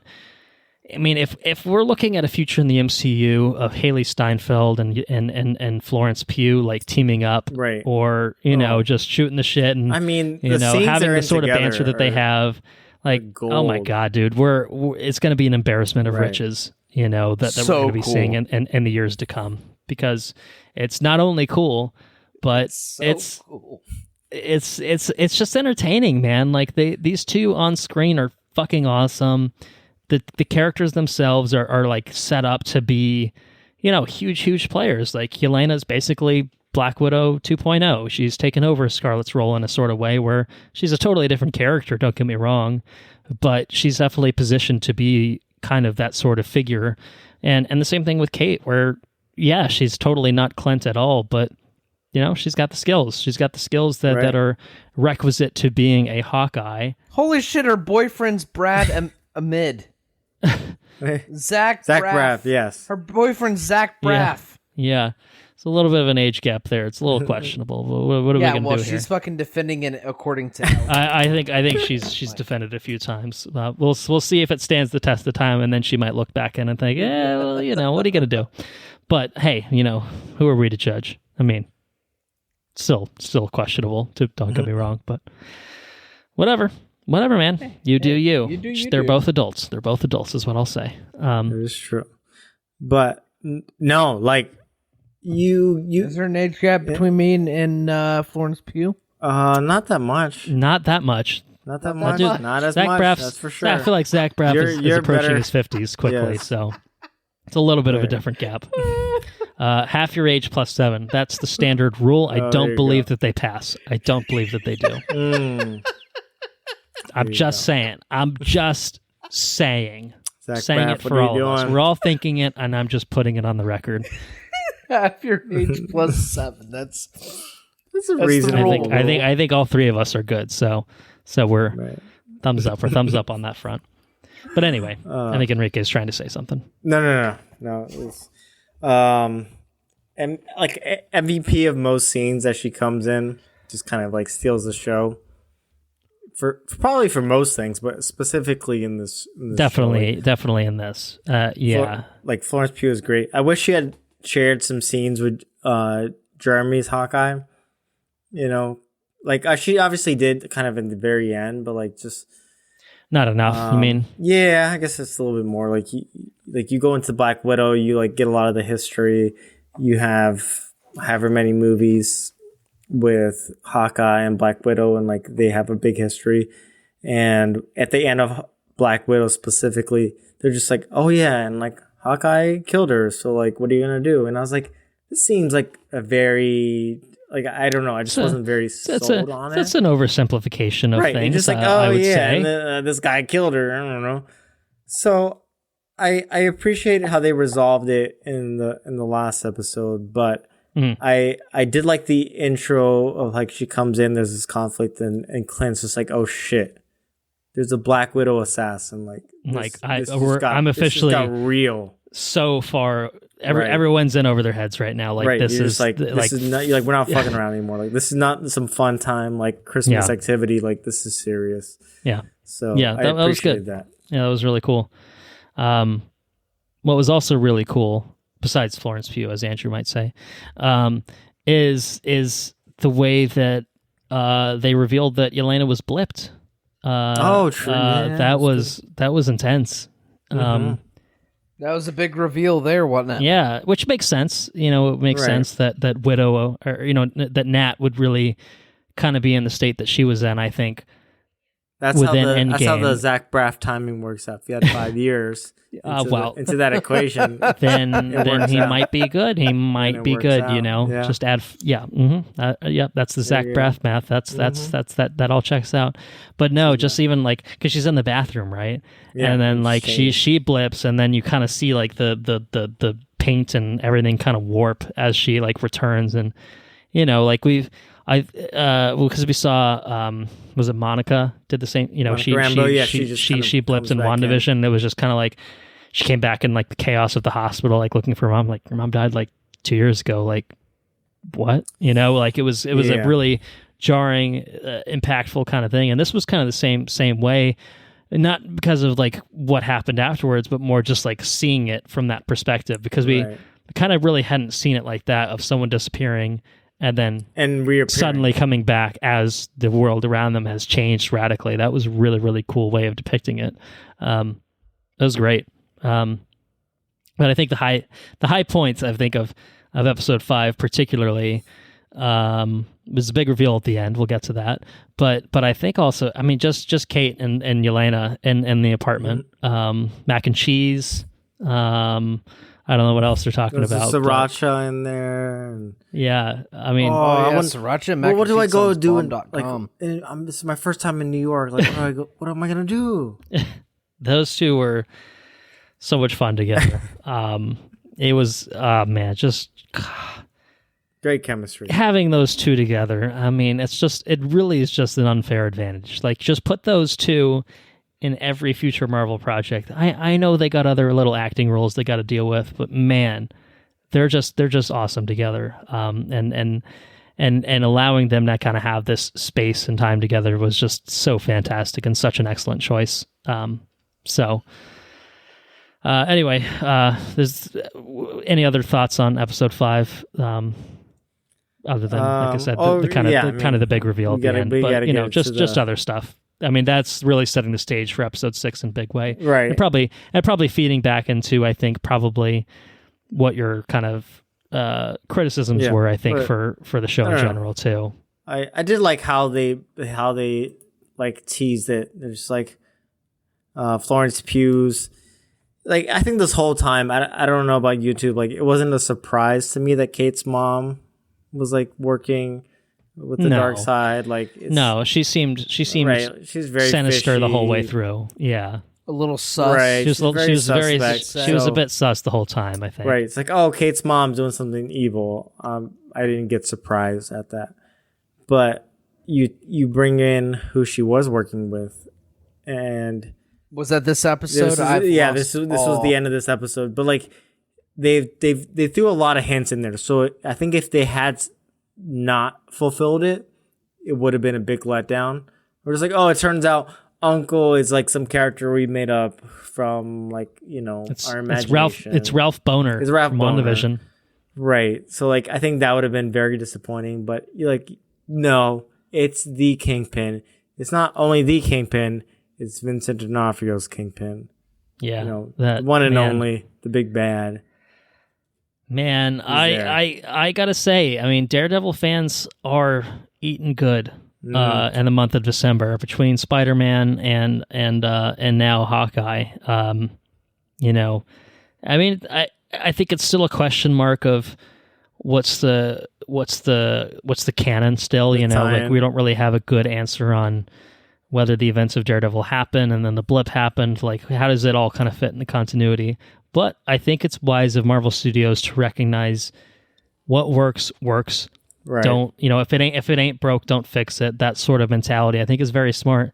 So bringing back Vincent D'Onofrio to play Wilson Fisk is he played a fucking invincible. It's a no-brainer. Wilson. And he's different in here. You know what I mean? It's still clearly the same. I mean, his cadence and kind of presence is still kind of the same, but he's definitely buffed up a little bit. I don't mean like physically, but I mean, cool. He's got some strength buffs. Right. Assuming this is after Hawkeye, he went to jail and got jail buffs. So, right. I mean, Hawkeye threw him in jail. I'm gonna guess Fisk did not get blipped. He had 5 years of just like being in jail, just like thinking about all the shit, and then he got out and he was like, "Oh, New York is mine. I'm taking this back." I would say he probably gets out within the 5 years. You know what I mean? Yeah, like, chaos ensues. He can get out and then basically build himself back up when half the population is there. And by the time they're back, who are they gonna Who are they to challenge him at this point now that his power's been restored? So, maybe Matt himself got blipped in those 5 years. That would certainly explain, some sort of a power void. Yeah. You asked me earlier about what I thought about a Penguin show. Mm-hmm. It's like, okay, that could be something. If you want to give me like a crime syndicate film or a show or whatever, give me a Kingpin show. Oh. Yeah. You know what I'm saying? Sure. I mean, we got one, really. You know what I mean? So good. Like good. The Daredevil series did as much for Matt Murdock as it did for Wilson Fisk, I think. Between the first and third seasons, and obviously he's in the second one to a lesser extent, but I mean, we've got so much depth and nuance to that character. And I think what I would say, and this is kind of why I agreed with Henrique about his kind of, criticism of the show, is there's not a lot within the show to Kingpin. He's just kind of a crime boss who's a big dude who's wearing a Hawaiian shirt and a white suit and his nice little hat, and has the cane and, and is fucking tough as shit. He can tank some fucking trick arrows and absolute shit that he's getting thrown at his way. But we don't really know who this guy is, what he's about, how did he get to power, like, what's his real relationship with Maya, what's his impact on her. A lot of that is kind of just understood, a lot of it because of, the assumption that, well, I mean, all of us have watched the Daredevil series. We're just kind of assuming that this is at least closely related to what we saw, and that's enough for us. But there's a lot of question marks, I think, on this particular front. I think more so than Yelena. Like, Yelena, yeah, you got to watch Black Widow, but that's probably good enough to get you to where you need to be here. And you at least have a few episodes with her. Fisk, you don't. You've got a second of him on a cell phone in episode 5, and then you have an episode 6 where you meet him, but then he's just kind of fighting a lot, you know what I mean? And maybe getting killed. I mean, probably not. Think she shot him in the head? No, I don't think he's dead. If that's what you're asking. I think he might have been shot in the head, but you think he tanked a bullet to the head? And he might be blind. I don't know. Let's see. And he might be blind. Is there a blind Kingpin in the comics? In this particular regard, but Kingpin is blind in the comics? Not always, but I think there's an iteration where he does kind of go through this sort of ordeal and has to work his way through real? After I had no idea. All I'll say is they very, very deliberately panned up. And I don't think it was just to not show someone getting their brains blown out for the purposes of keeping this show, not an R-rated TV show or anything like that. I think it's deliberately ambiguous so that they can fill in the gaps and figure out where they want to take it later. I mean, if they killed Kingpin in this, then that sucks. If they do. Then this just like takes away from the show. You like? I agree with that. Like, I think if you bring in Kingpin for one episode of TV after 3 great seasons on Netflix, like that feels like that's a waste. That's a waste. Like so that's why I'm like very confident. So educate me on the blinded Kingpin. Like, what's his deal? Like Echo goes in and like has a thing with him and shoots him, kind of similarly to this. Yeah, it's pretty close to a one-to-one adaptation from the panels to kind of what happens here, except I think you shoots him. He's permanently blind. Temporarily, permanent, as it turns out, because comics is a tough word in comics. Yeah. I think I actually don't remember the mechanism. I don't know if he just heals on his own, which if Andrew could heal in his one eye, Kingpin style, that would he would appreciate that, I'm sure. But we don't live in comic books apparently. It's a damn God shame. Damn it! Give me some Kingpin powers. Yeah. Let me regrow my one eye. You know what I wouldn't be surprised by? What? Because if they do keep the Daredevil stuff like mostly canon, I wouldn't be surprised if within those 5 years, Kingpin got a little dash of the super soldier serum. Because dude was fucking ridiculous. That happens too? I don't think that's anything that happens. It just feels like if they're trying to keep it within the continuity, like he was tough as nails and decapitating people with car doors and shit and that stuff. But which is, I mean, I don't think I could do that. I'm not planning on trying it. Just for the record, he literally for anyone listening, I'm not planning on trying it. And then he ripped it out. Yeah, I mean, he did rip a car door off. Ripped the car door and just even the stuff in the toy section or wherever they were, where like Kate Bishop is just wrecking his shit. I mean, like with all the trick arrows and stuff, like dude's just getting like those. That's the sort of thing that would kill an ordinary man. Like he's clearly got something going on. And he obviously has like the bulletproof like vest. Yeah. That's part of it. I think if you're a strong individual, you could probably chop somebody's head off with a car door. I don't think that's too much to do. Well, because the whole thing with Kingpin in the comics is like it's everyone's. I feel like Spider-Man is always like, haha, you're such a fat dude, you fat fuck. Like that's kind of his thing. But his whole thing is he's really not. Like he's just pure muscle. He's strong man. Right. Yeah, he's just fucking ridiculous. I've watched built. those strongman episodes, like World's Strongest Man. Those guys don't look like they're cut; they're just incredibly fucking strong. Yep. Yeah. So that's kind of like his deal. But this still to me feels like a tier above that. Like he's juiced up a little bit. Maybe is what I might speculate, or it's just a little bit more comic booky than what we got in the Daredevil series, which is also fine too. Like this is a world of magic. This is a world of arc reactors and fucking tesseracts and infinity stones and the whole 9 yards, the Rainbow Bridge. Like who cares? Just make King. He's just really strong. He's just a really strong dude. It's like totally fine. But anyway, my point being, I think that if this is what we get of Fisk, yes, this is disappointing. It's not enough. But his reintroduction is interesting. Yep. The way that they end it, is worrying in many ways.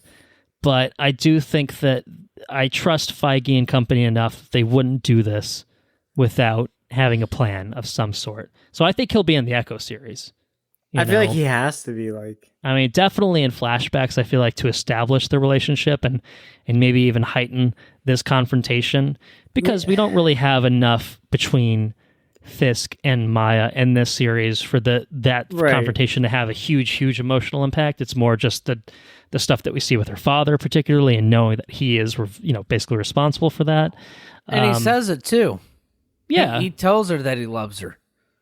Yeah, so I think that... It feels kind of manipulative, but... Well, definitely. It's definitely manipulative, but I think that we got to see more of that. To her, it's got to be a big... And her show, and I think that it'll I don't know, it'll make it very interesting to revisit this show, I think, if the Echo show takes the opportunity to explore her relationship with Fisk more meaningfully.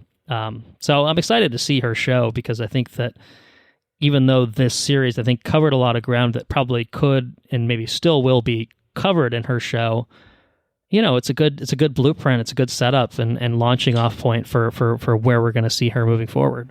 Yeah, no, I agree.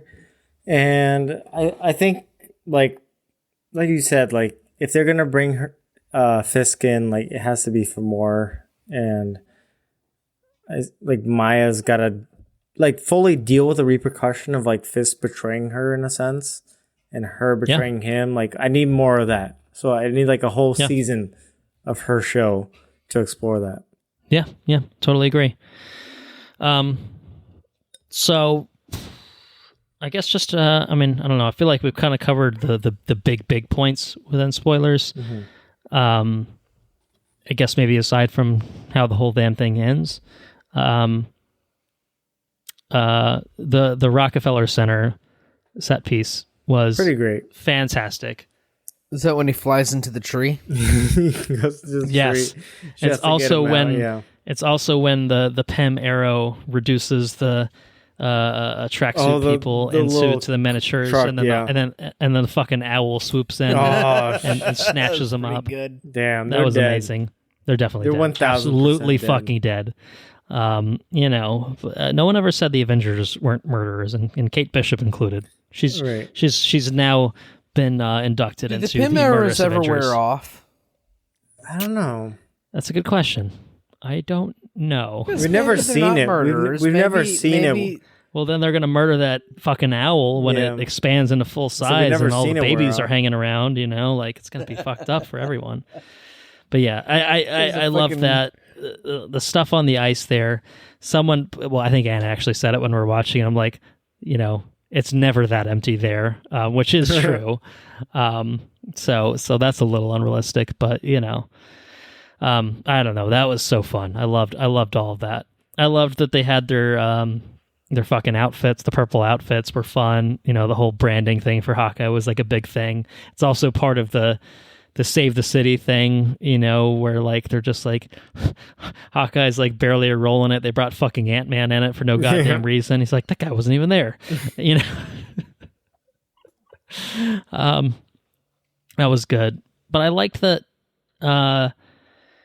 Clint makes it home. I think he makes it on a Christmas day maybe. So he at least has Christmas itself with the fam. It's very nice.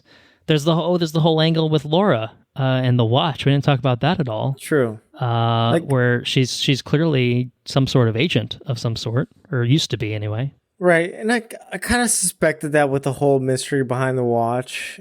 I don't know if that one paid off as much as they like set it up to be. Because it feels like it's like a minor thing, right? Like more of a nod. Well, because like clearly, if you're really into it and you're like watching all the little things and like pausing it and listening to podcasts and reading forums and all that stuff, you're like, oh yeah, she's Agent 19 of S.H.I.E.L.D., who's Mockingbird. But like, if you don't care that deeply, then it kind of loses the meaning on you, I think. And I feel like it's just more like, right, okay, it shouldn't rely that much. Two former agents of S.H.I.E.L.D. fell in love, got married, and had some kids is really kind of what that storyline boils down to. Right. Without, it does.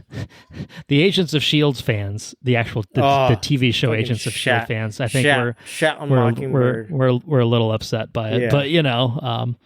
But whatever, Yeah. I think at this point we can just safely say Agents of S.H.I.E.L.D. is just in a different part of the multiverse, especially in the later seasons when they're just like fucking time traveling and shit. Like, things got all fucky there. So like it doesn't even make sense. They just like ignored the events of Infinity War, after they actually happened. So like it's clearly a different sort of thing. And like that's okay. That's okay, right? I don't know.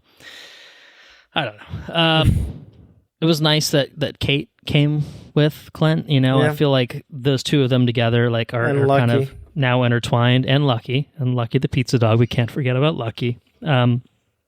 And it felt like maybe even like the last bit is basically just setting up the idea that like they're both Hawkeye, right? Isn't that kind of how it ends? It's just like, talking about like nicknames or, and stuff like that. And it's just, it's not a clear passing of the torch type of series where it's like, you are my protege, you are set up to be the next Hawkeye, but it's absolutely building towards that. And I don't think this is the last we see of Jeremy Renner's Clint Barton, but it does feel like this is still a bit of a transition. It's still a little bit of a handoff in some ways. Right. So I'm almost surprised they didn't really announce like that. the season 2 after this, to be honest. That's true, and that's, I wonder what the future of both of these characters is.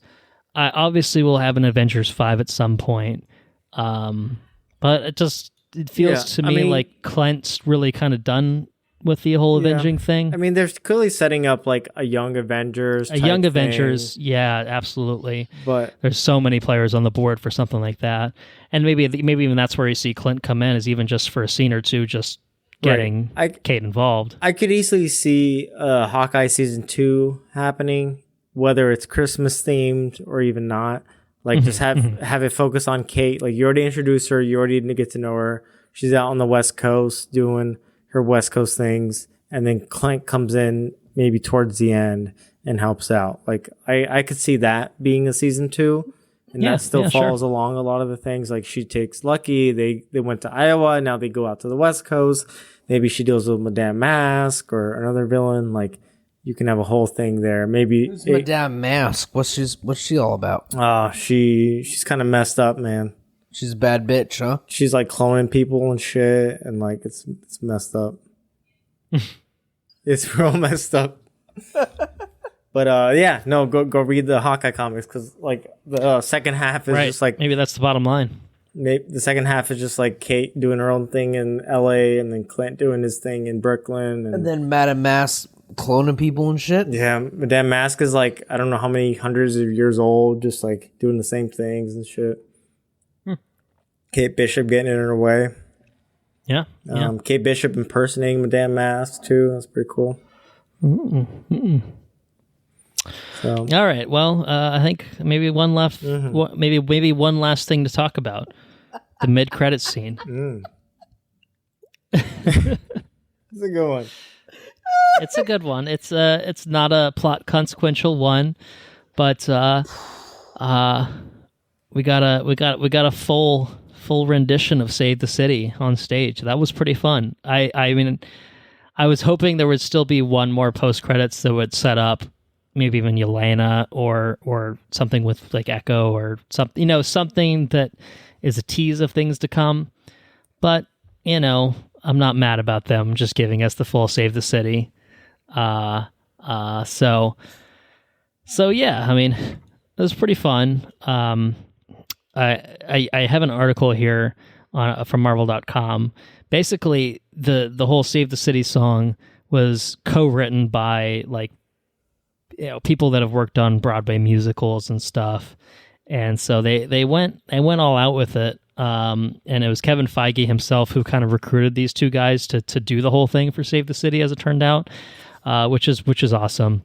I don't have the full cast list of who was in it, but I know that Adam Pascal is one of the characters in it. He's like one of the main stars of the original Broadway cast of Rent, which was awesome. So, all I can remember in my head is, the I can do this all day part of it, but it was pretty catchy and it was pretty fun. So I quite enjoyed it myself. So anyway, that's what I have.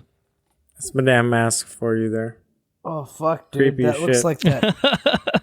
Flipping through the comic books, showing off the comic books. No. So anyway, yeah, I mean, Save the City, Hawkeye, any other final thoughts that we want to hit on here?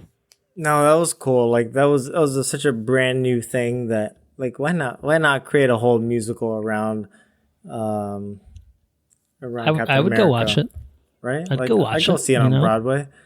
But yeah, as I was showing you and Andrew some of the comic stuff, I went back through and reread the whole thing before the show came out, and very nice. It holds up pretty well, I will say. Things change here and there, but they always do, and you got to go in expecting that. And both are a really fun experience. I think if you enjoyed one, you can go see the other one or go read the other one. And I don't know, check me out a Rogers musical. I'd fucking see that Rogers musical in a heartbeat. That sounds like, if you want to have a bachelor's party, that sounds like the best bachelor's party ever. That's what we would do. Yeah. All right, we'll make that happen. Go see that on Broadway. There you go. Yeah. Make it happen. Make it happen, folks. Hulk smash! You got one song written for you. So The point. All right. Actually, though, right. any other thoughts on Hawkeye, or are we ready to wrap it up there? All right. No, I guess we talked about a lot of things. I hope there's a season 2. I hope some more of these things lead into other shows, Echo and everything else, because there's a lot of things left unfinished that I still want to see what happened next. Definitely. Well, I guess I can ask you guys this: how does it stack up to the other Disney Plus shows in your assessment? Is it with the best of them, or is it kind of middle of the pack? Because we've now had, I mean, I don't know if we want to include What If technically. I mean, I think it's sort of part of the package, but it's a little bit of a different thing, obviously. But, between WandaVision, Falcon, Loki, and I guess now Hawkeye, right? We've only had the 4 live action. Yeah. I'm missing one. I don't know. Where does it stack up? Stack's way up there. Way up there, he says. What's way up there? I think it's I think that Words. I'm a couple lines in. Words so are coming. Bear with me a minute. I do have a good thought though. I think that storytelling wise, it's the best of the shows that we have. I think that I think it's the tightest story that we've received from the Disney Plus television series. I think it's the tightest. I think it's the best story, and I think it's the best told. I think it's the tightest delivered story. I think that's the best way to put it. Okay. I think that something like Loki had huge ambitions and set up a lot of things in really awesome ways, but wasn't necessarily as consistent in the ability to hit its points like it wanted to. But I think that it did a good job of what it set out to do. I just don't think it was as tight. I mean, it's a dramatically different story, right? Like, I can tell a story about what it is to be a hero during Christmas time much easier than I can tell a story about what it is to be a time-traveling demigod setting forth the multiverse in the cinematic universe. You know what I mean? Like, the ambitions are way different. So how does it stack? I think that. Why do you answer the question? I think Put a number to it. I think this stacks. You don't have to, rank them all. Just is it? I think it stacks. I think it stacks real high. I think it's set out on what it delivered to do, and with that being said, I think it stacks very high. Okay. I think it's a very good show. It knew what it wanted to do. It did it, and it did it well, and that's it. Boom, done. Simple. It's a simple show. Yeah. Okay. Now, the ambitions of this show were a lot less than what Loki tried to do, and what Your WandaVision tried to do. I mean, it's not the same kind of. They're not setting out to do the same thing. But what this show set out to do, I think it did it, and it did it expertly. I think it stuck the landing. So, yeah. I'm also 2 wines in, so I don't know if I'm communicating clearly. No, I like how you brought in Loki and WandaVision because of the two shows that I compared it to right off the bat. And even though I guess I probably rated WandaVision higher when we initially recorded, I like this show, and I think it's a better complete package than WandaVision, just in terms of consistency.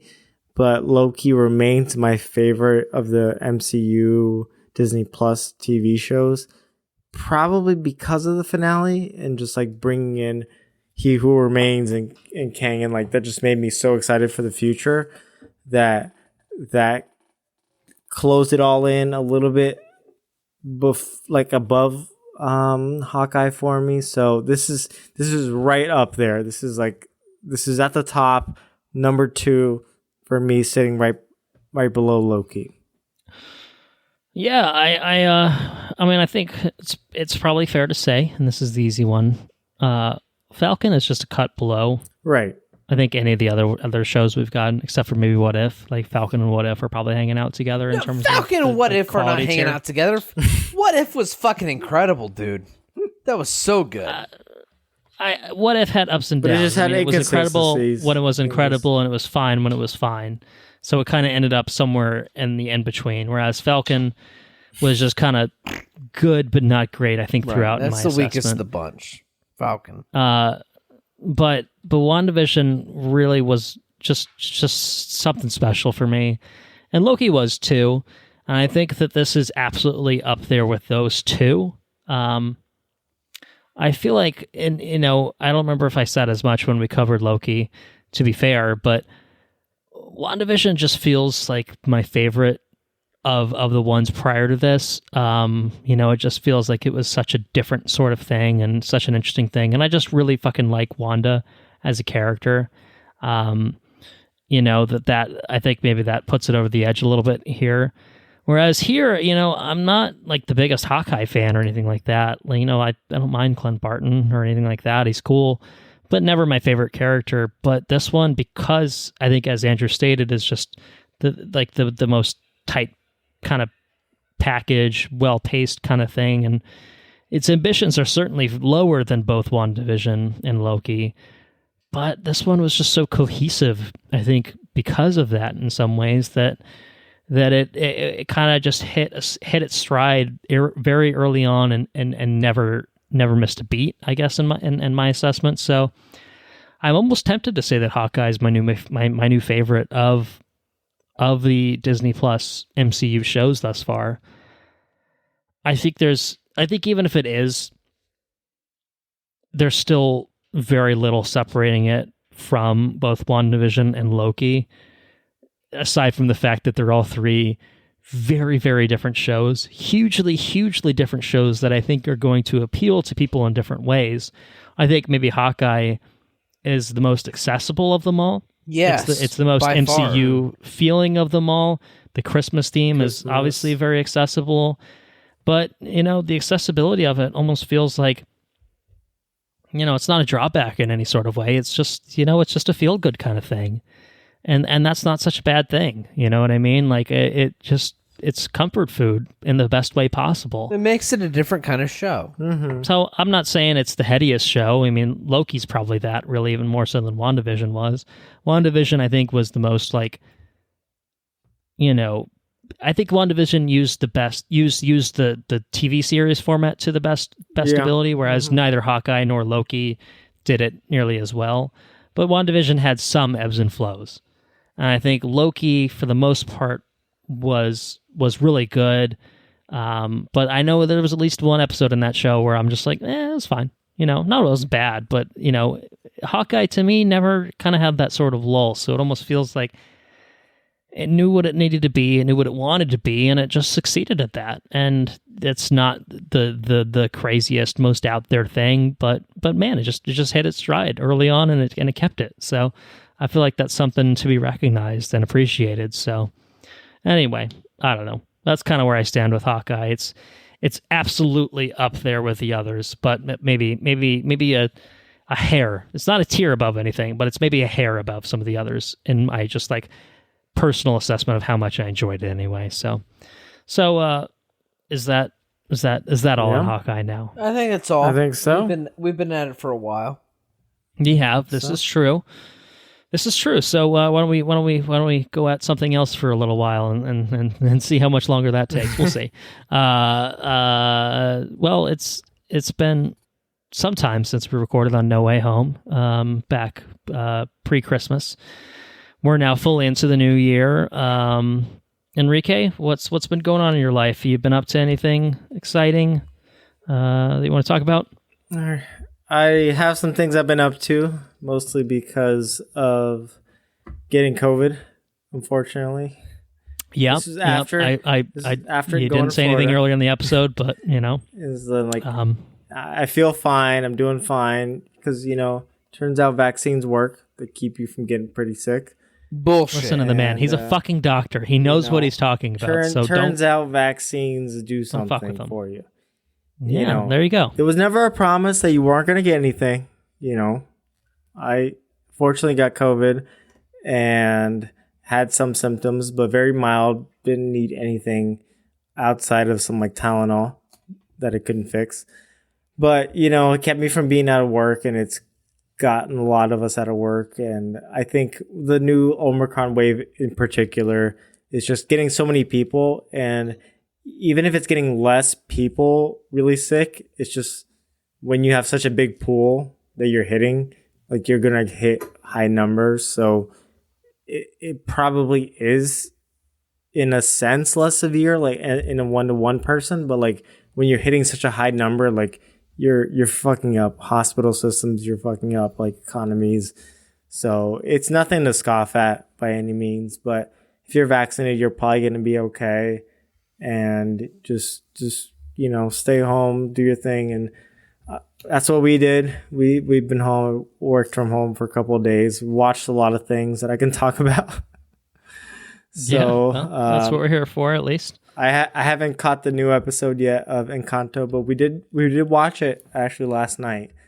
Yeah, what'd you think of it? I really enjoyed it. Yeah, it's awesome. like I like the music. It's obviously Lin-Manuel Miranda, so I had some profanity for it, but it's different than his regular stuff. Like I think if you didn't know that he wrote it, you couldn't necessarily say because he has like a kind of style. But I'd agree. Like there's like maybe it's a little vibes different. of it It's here a and little there, different. but on the whole, there's such a diversity in Yeah. the style of songs that it is not easily attributable to one person, Right. least of all him. It reminds me a little bit of Moana, and it's set in a different place, a different like culture, and I really enjoyed it. I thought the story was great. The all the people in it were great. The songs were fantastic. I haven't listened to the episode on it, but I think my favorite song was Luisa, and when she's like talking about her Is that surface strength. pressure. Yeah, we're just talking about all the pressure. That was That's fantastic. currently stuck in my head right now. So. It's so good. and I have been rocking it in the car. It's legitimately so. really good. And the kind of guess spoilers if you haven't seen it, but the abuela's backstory. Yeah, That was yeah. dark. You'll Oh hear my Andrew and I God. talk about that whenever That you was listen. really dark. That hit real hard, right? Abuela, wow. You just like Did you cry about that? yeah, it's just like you're just like, why is Abuela being so tough? And you figure out like what she had to go through, what she came from, and you're like, holy shit! Like, Yeah, like Wow. I'd be hardened wow, too, like, right? oh man, that was Perspective. rough, but great. I highly recommend that one. Andrew, are you? Where are you on Demon Slayer? Kimetsu no Yaiba. Where are you on that? Have you caught any of the new stuff? I've seen. We watched the movie together. I remember that. That was the last thing that I've Okay. watched. So they redo the movie in the anime, and then the second season with the new arc, the Entertainment District, has just come out. Yeah, that's And where he meets the shining that's guy. turning He's very everybody flashy. into demons. Uh, He was walking with his family. Remember, he was walking with his family, and then the guy was like trying to get some soup for his sister. Yeah. He was trying to eat some soup, yeah. and then yeah, No, it's kind of into that, but it's like the Entertainment District. It's just a nice word for red light district. oh, So this is where Really? Tokyo is currently, but like this area is like definitely the red light district of Japan, of Tokyo. But it's gotten off to a good start. They have a new mentor leading them, and he's all about flashiness. He's a very flashy guy. He's very much unlike Rengoku. Rengoku's all about like glory and it's just like set your heart ablaze and all that stuff. This guy's just like, you have to be flashy. I have 3 wives and like this whole thing. So it's good, but it's a little different, and I'm all about it. So I think we're 5 episodes into that. But I mentioned it in the last episode, the Guardians of the Galaxy game. I don't know if you all been able to pick that up, but I finished that one. It's good. It's legitimately like in terms of video games, it's like I highly recommend it. It's, if I could like sum it down, it's like it has the heart and like the spirit of the movies, the Guardians of the Galaxy movies, but it has the lore of the comics, so it's just like very deep and rich. And the mechanics are like pretty easy and like, fun overall. So it's a pretty short, like very tight narrative. There's not, if any, side stories whatsoever. It's like you just play through the narrative, you just go through it, and it's that. So it's only like a couple hours, but it's fun. And it hasn't gotten me hooked like that. Probably the last video game that got me hooked like that was Persona 5, honestly. So I think the story's quite fun. The character's a lot of fun. Oh, there you go. It looks great on the PS5, honestly. Like if you have a PS5, like it looks fantastic on it. You get a lot of the haptic controls and everything. So highly recommended. Keeping it with the Marvel theme. It's I was showing up I was showing a copy on camera. The listeners wouldn't have seen that, but still in shrink wrap. So it's on the back burner. But once I finish Miles Morales, I think I want to fire that up next. No, I definitely recommend it, and it won't take you too long. Honestly, a couple weeks, probably get through it. Definitely. Let's see. Shouting out some things. Rewatched La La Land. Fantastic, all-time favorite. Destroys me every time. We're on now season 2 of Tiger Kings, like, No, because everyone needed another season of it. I'm sure. I watched season 1 during the beginning of the pandemic. Season 2 now still in the pandemic, and not gonna say it's great television, but it's there. If you enjoyed season 1, there's more of it. Go on Netflix, find it out. We did watch the new Adam McKay film, Don't Look Up. And okay, yeah, I enjoyed curious about it. For the most part, I think it's a little, in some ways, kind of like the last movie Vice. It's very like catering to a certain political audience, but it's still fictitious. That makes it a little more fun, I think. So it's on Netflix. I think if you've seen his other stuff and that's kind of your thing, like, you will definitely enjoy this for the most part.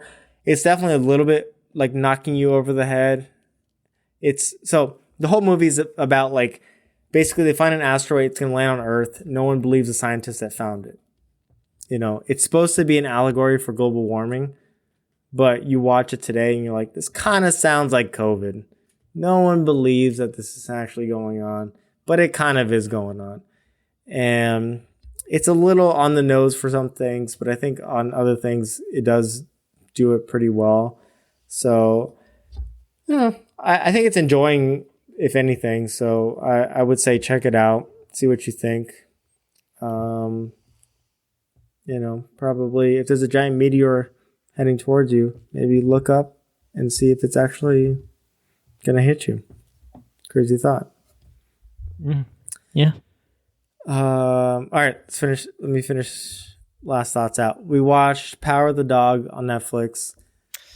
It's another one that I need to watch, and both that and Don't Look Up are on Netflix. So certainly have no excuses for not getting around to them. But to get to, I'm not a big Western person.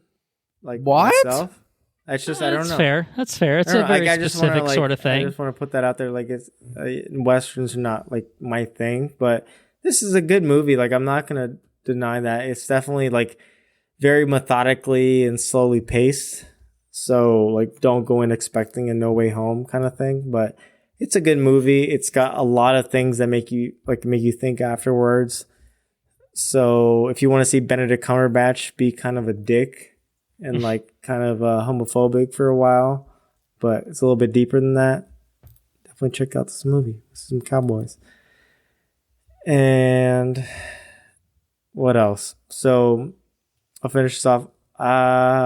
We'll be going hopefully to Tijuana in a week and change for a rotation, working on refugee clinic there for 2 weeks.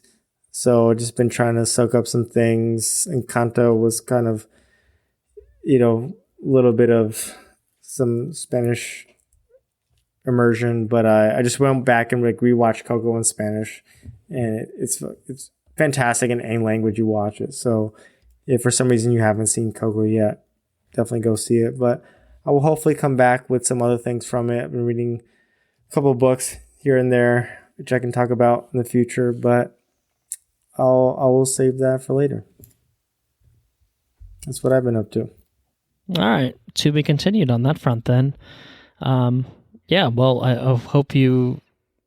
I mean, you should be able to make the trip. It sounds like then. Yeah. So, whatever the CDC changes their mind to in the next couple of days, we'll see. But okay. I'm gonna go back to work on Wednesday. I've been working from home. I'm gonna keep working from home for another 2 days. So you'll be back to work before you even need to leave anyway. So yeah, okay. Well, I hope that hope they have a good trip and it's very enjoyable and worthwhile, and it sounds very exciting, and it's obviously for a good cause too. So that's great.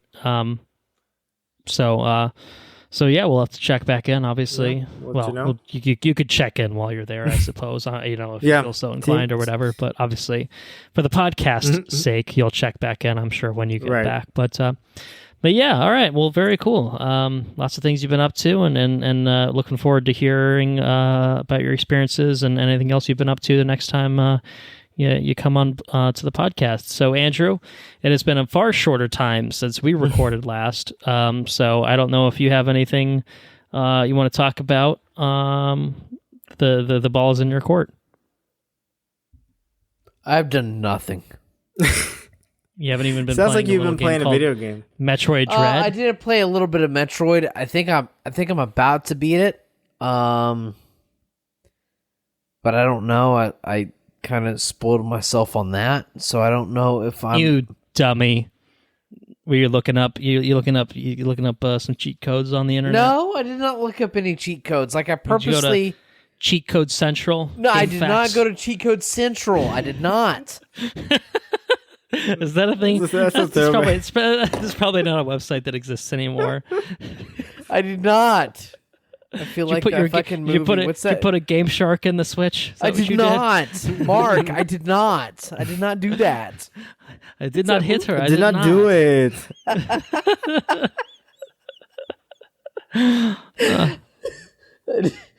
Oh, hi, Mark.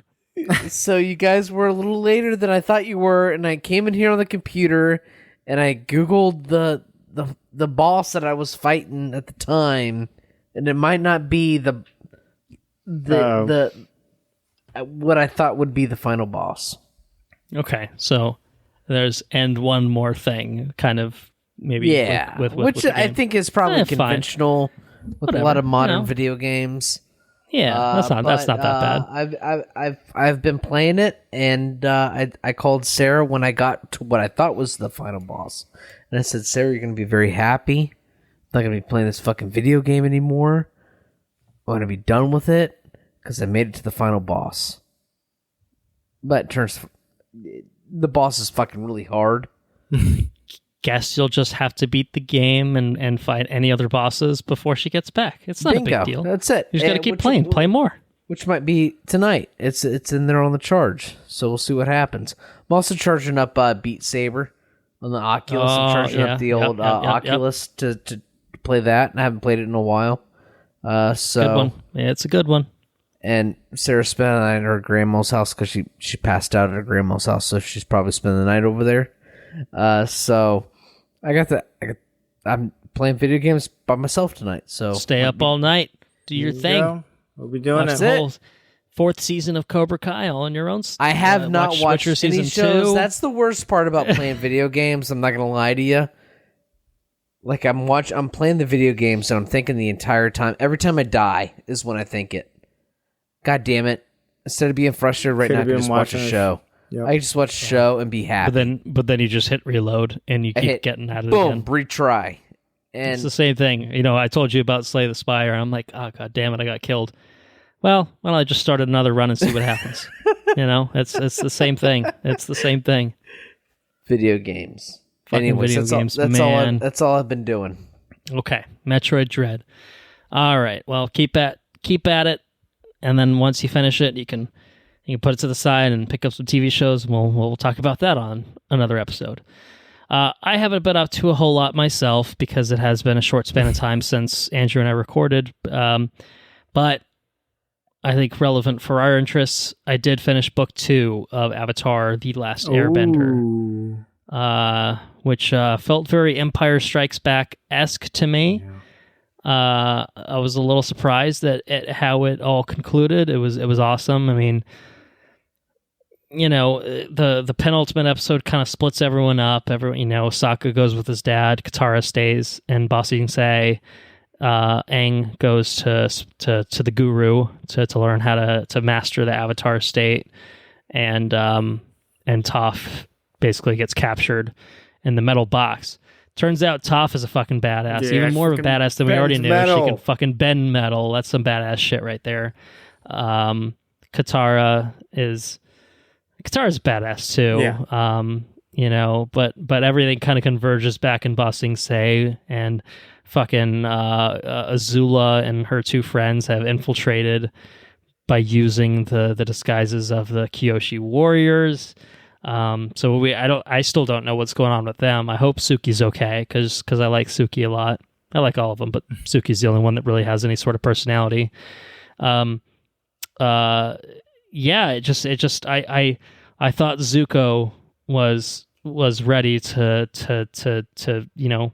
at least turn against Azula there, even if he's not outright good. Maybe he follows kind of Iroh's teachings, and Iroh's pretty clearly done with her shit, and probably the Fire Lord's shit too, from what I can gather.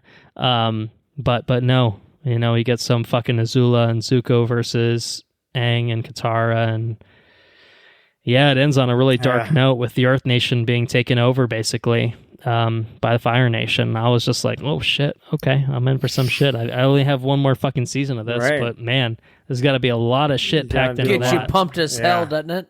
It does get me till pumped. The last bit. Oh. Yeah. Oh my god, just wait till the last bit. Yeah, no, I'm excited to see what comes. I feel like I don't know, I like the first season, the first book, whatever. But book 2 is really where I'm fucking hooked. He gets it, yeah. It picks up. I don't know. I don't know if I don't know what it was. Like, I'd probably enjoy it more if I went back and watched it. But I liked it without loving it the first season. Now I'm like, oh, I completely understand, why people love this show as much as they do, because it's excellent. It really is excellent.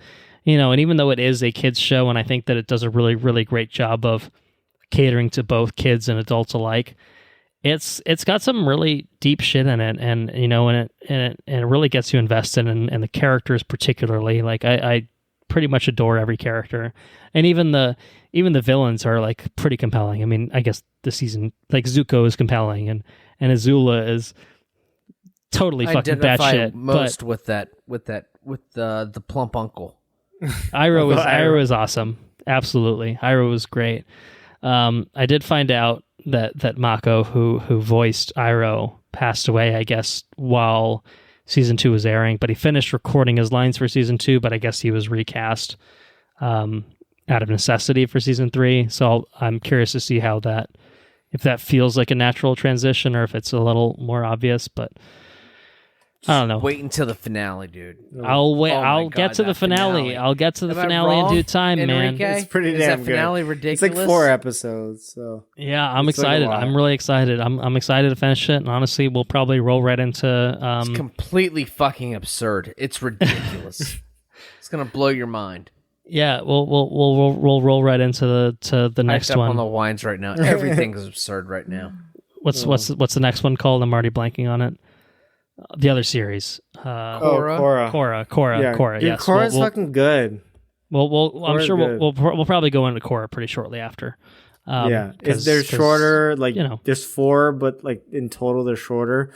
But they each have a villain, and one of the villains, it's kind of like a Thanos. You're like, I kind of see where he's coming from. Yeah. So. Anyway, that's Avatar. To be continued. Haven't not started the next book yet. But I've started a book of a different sort, aka the Book of Boba Fett. I'm sure that we'll cover it when it finishes up. I've only seen the first 2 episodes. Have you guys seen both yet? Seen 2. I think there's only 2 out right now. It's good stuff. I'll save, obviously, major thoughts for an episode. But first episode didn't blow me away. The second episode, I feel like I'm in. I'm in the bag now, personally. Fucking writing like a bantha. Yeah. I mean, Tamara Morrison. I am happy, even though I don't love the Star Wars prequels. I am happy that George Lucas decided, let's make a Boba Fett lookalike and make him a part of the storyline and cast Tamara Morrison in the role, because I really enjoy him. And Ming-Na Wen is great as well. I have thoughts on Book of Boba Fett. I'm excited to see where it goes. 7 episodes in all, so there's a lot of ground to cover. But it's good stuff. Check it out on Disney Plus. Stay up to date on it week to week, and then check back in with us whenever we do get around to the episode. I have seen 6 episodes of Schitt's Creek as well. Have either of you guys seen any of Schitt's Creek? I actually have not. Like, I've obviously heard amazing things and so many people rave about it, but I just haven't gotten to it. Okay, yeah. So Anna had watched, I think, the first 2 seasons of 4 or 5. However, it ended up, I think it just ended fairly recently. So I'm only 6 episodes in, and I'm starting to, sitcoms are difficult. It takes a little time, I think, for them to really settle into themselves. I think that's true of most of them, if not all of them. And this one I'm enjoying so far, but it hasn't reached the sort of heights that I know sitcoms are kind of capable of once you really endear yourself to the characters and all. But the last episode that we watched was very funny. It was with Maura at there's a winery that they go, and she gets hired to do ads for them, and she fucks up the ads because she can't pronounce anything. It's funny. It is funny, and I think I can see how it's building to kind of the show that has a sort of adoration. Sounds like something I would do. That it has. It's a little Andrew-esque. It's absolutely a little Andrew-esque, especially when he's a couple wines in, and she does get a couple wines in herself, a couple fruit wines in, I might have to watch this show. I might identify well with that show. Schitt's Creek is good. It's funny. I mean, the premise. That's the one with the big eyebrow guy, right? Yes. He's the dad. So basically, the premise is it's him, Catherine O'Hara, who's his wife, and then it's his real life son, Dan Levy, and I think Annie Cooper is the actress's name. She plays the daughter of. So it's a mother, father, son, and daughter who are rich, entitled assholes who basically lose their family fortune and have to move to this town in the middle of nowhere and live in a motel, and they're forced to be penniless and navigate this kind of backwater town or whatever. So it's funny, it's a fish out of water scenario to the extreme. So it's good so far. So I'm gonna keep watching it, and I think I could see how it can develop into the great show that it's touted to be. So last but not least, I won't spend as much time, I think, on this episode talking about things, I hope anyway, as I did on Spider-Man anyway. I picked up a Marvel Unlimited subscription because I was feeling inspired after our talks, both on the Spider-Man bonus episode and our No Way Home episode, of reading some Spider-Man comics particularly. So I did just that, and actually I read Amazing Fantasy 15, and I think I've read 9.5 issues of the Stan Lee and Steve Ditko original run of Spider-Man. What I will say is they're definitely old-timey, written in the 60s. Certain things hold up, certain things do not. It's fun to see the introduction of certain villains. Like honestly, J. Jonah Jameson is like the first real villain I would argue that Spider-Man faces. And like, he's basically just an unredeemable asshole. He feels almost closer to the Alex Jones-esque character that we got in No Way Home. Whereas I feel like he probably, as the comics went on, developed more of a sympathetic side to him, but we really don't see that in the early days, at least so far. But I've also seen Chameleon, Doc Ock, Sandman, Electro. I think at issue 5 he fucking fights Doctor Doom. I'm like, God damn. And he doesn't win. He does not win Doctor Doom. I'm like, there's no way that Spider-Man should be Doctor Doom in his fucking 5th issue of his own story. Like, no sir. And he does not, but it's kind of a draw in a way, which, it's a little generous, but yeah, they're okay. You know what I mean? Like, they're fun for what they are. They're not great. They're not amazing writing. It's samey in some ways, but I do appreciate like the early days of Spider-Man. What I will say is Sam Raimi fucking loved these comic books because the Sam Raimi films feel like great translations of the early days tone of the Stan Lee Spider-Man comics. So they're fun. I think I'll probably read a few more of this run, but beyond that, I'll probably skip around a little bit more and maybe go to introduction of certain villains. Like Green Goblin hasn't come in yet. I do want to get to the death of Gwen Stacy, Right, so there's then the I whole can Gwen- read Spider-Man Blue. It's the death of Gwen Stacy, the death of Gene Wolfe, or like Yeah, so there's a few other kind of like things that I want to get to eventually, and even like the symbiote saga and stuff, and that would be cool to get to. But I also, I want to read the Hawkeye run, Oh, it's and so it's all good. on. It's all on So there. And I good. know, obviously, you have the collection of it, but I might just read it on Marvel Unlimited and just do it that way, because I ended up doing the year subscription because they had like a Christmas Okay. sale type thing, so it's like $60 for the whole year. So there's a lot of things I want to read on there. We'll see how much I actually get around to. I'm like looking at Amazing Spider-Man, like, 476 issues or whatever. Like, oh yeah, I could read that. And then it took me 2 weeks to read through like almost 10. I'm like, all right, that's not going to happen. That's not going to happen. There's no way I can do that and also read Dune and then read more Brandon Sanderson. Right. And then like do just real life stuff. Yeah, it's just not going to work. So, yeah, and then have a job and stuff. Yeah, not going to happen. But anyway, Marvel Unlimited, it's a pretty snappy app. The sale might actually still be going on. I'm not sure, but it's a pretty fucking good deal. Especially if you're not like reading comics week to week, like waiting for them to come out, because there's a delay before they'll put them up on the app to be available to read. Like they got Star Wars comics on there too, and in addition to pretty much like basically every Marvel comic ever. I'm sure there are exceptions here and there, but it's a really, really extensive collection that you could spend your whole life on and not read all of it, kind of thing. So, you got to be strategic about what you do, but it's really cool. So I recommend that. And, I've had fun reading those old issues, but I think I'm ready to move on to something at least a little bit more modern. So maybe that's where the Hawkeye stuff comes in. But I think that's what I've been up to. So, I suppose that might be it for this episode. What say you all? Andrew's had too many wines. He's ready to retire. He's ready to play some Metroid. I'm getting fidgety. I need to get in a more comfortable seat. I'm not going to lie to you. Lay off the nicotine. All right. Well, I will not hold anyone any longer, whether they're recording with me or listening. So thank you all for listening. If you enjoyed what you heard, please spread the word. If you want to support us on Patreon at patreon.com/watchreviewrepeat, you can get early access to all of our regular episodes, as well as timed exclusive access to any bonus episodes that we work on throughout this year. Our website is watchreviewrepeat.com. We're on Twitter at WRRPod, also on Facebook. Just search for Watch Review Repeat and like our page there. If you have any questions, comments, or suggestions, send them our way to watchreviewrepeat@gmail.com. I think probably we're going to be doing a Best of 2021 episode very soon.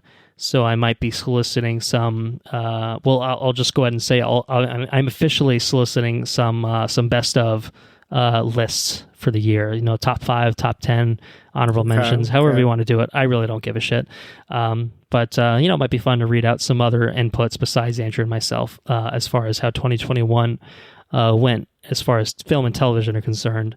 So please send those our way to the Gmail account, Twitter, Facebook, whatever. It's fine.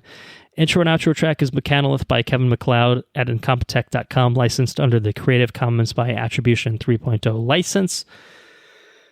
So I think I would like our next episode to be Matrix re something. I actually don't even remember what the fucking new one's called. Matrix Resurrections. Thank you for the save. I was like Reloaded, Revolutions. I was just like, it's re something. I know that for sure. But yeah, I myself still need to watch the Matrix trilogy because I don't really feel like I should watch the new one until I do that. But it is up on HBO Max for a little bit longer, at least as of recording anyway. And so I'd like to check that out and cover it. I've heard mixed things on it, but I'm willing to give it a fair shake and see how it goes. But I think that might be it for 2021 films that we cover, with full episodes, and then it'll be that it'll be the time to take stock of 2021, take stock of 2022, and then embrace the new year fully and move forward and talk some Batmans, some Morbiuses, some whatever else comes along our way, so some Northmans, some Doctor Stranges, some Turning Reds. to tie it into what we talked about on this episode. But yeah, I think that is it. Henrique, thanks so much for joining us again. I hope that the trip happens, of course, and then everything goes great with that. So best of luck with all that, and thanks for hanging out with us for a few hours yet again. Yeah, thank bros for having me. Bro. Bro. All right, bro. Cool, bro. All right, Andrew, bro. You want to take us out, bro? Take care now. Bye-bye then, bro. All right. Bro. Leches on the menge, bro.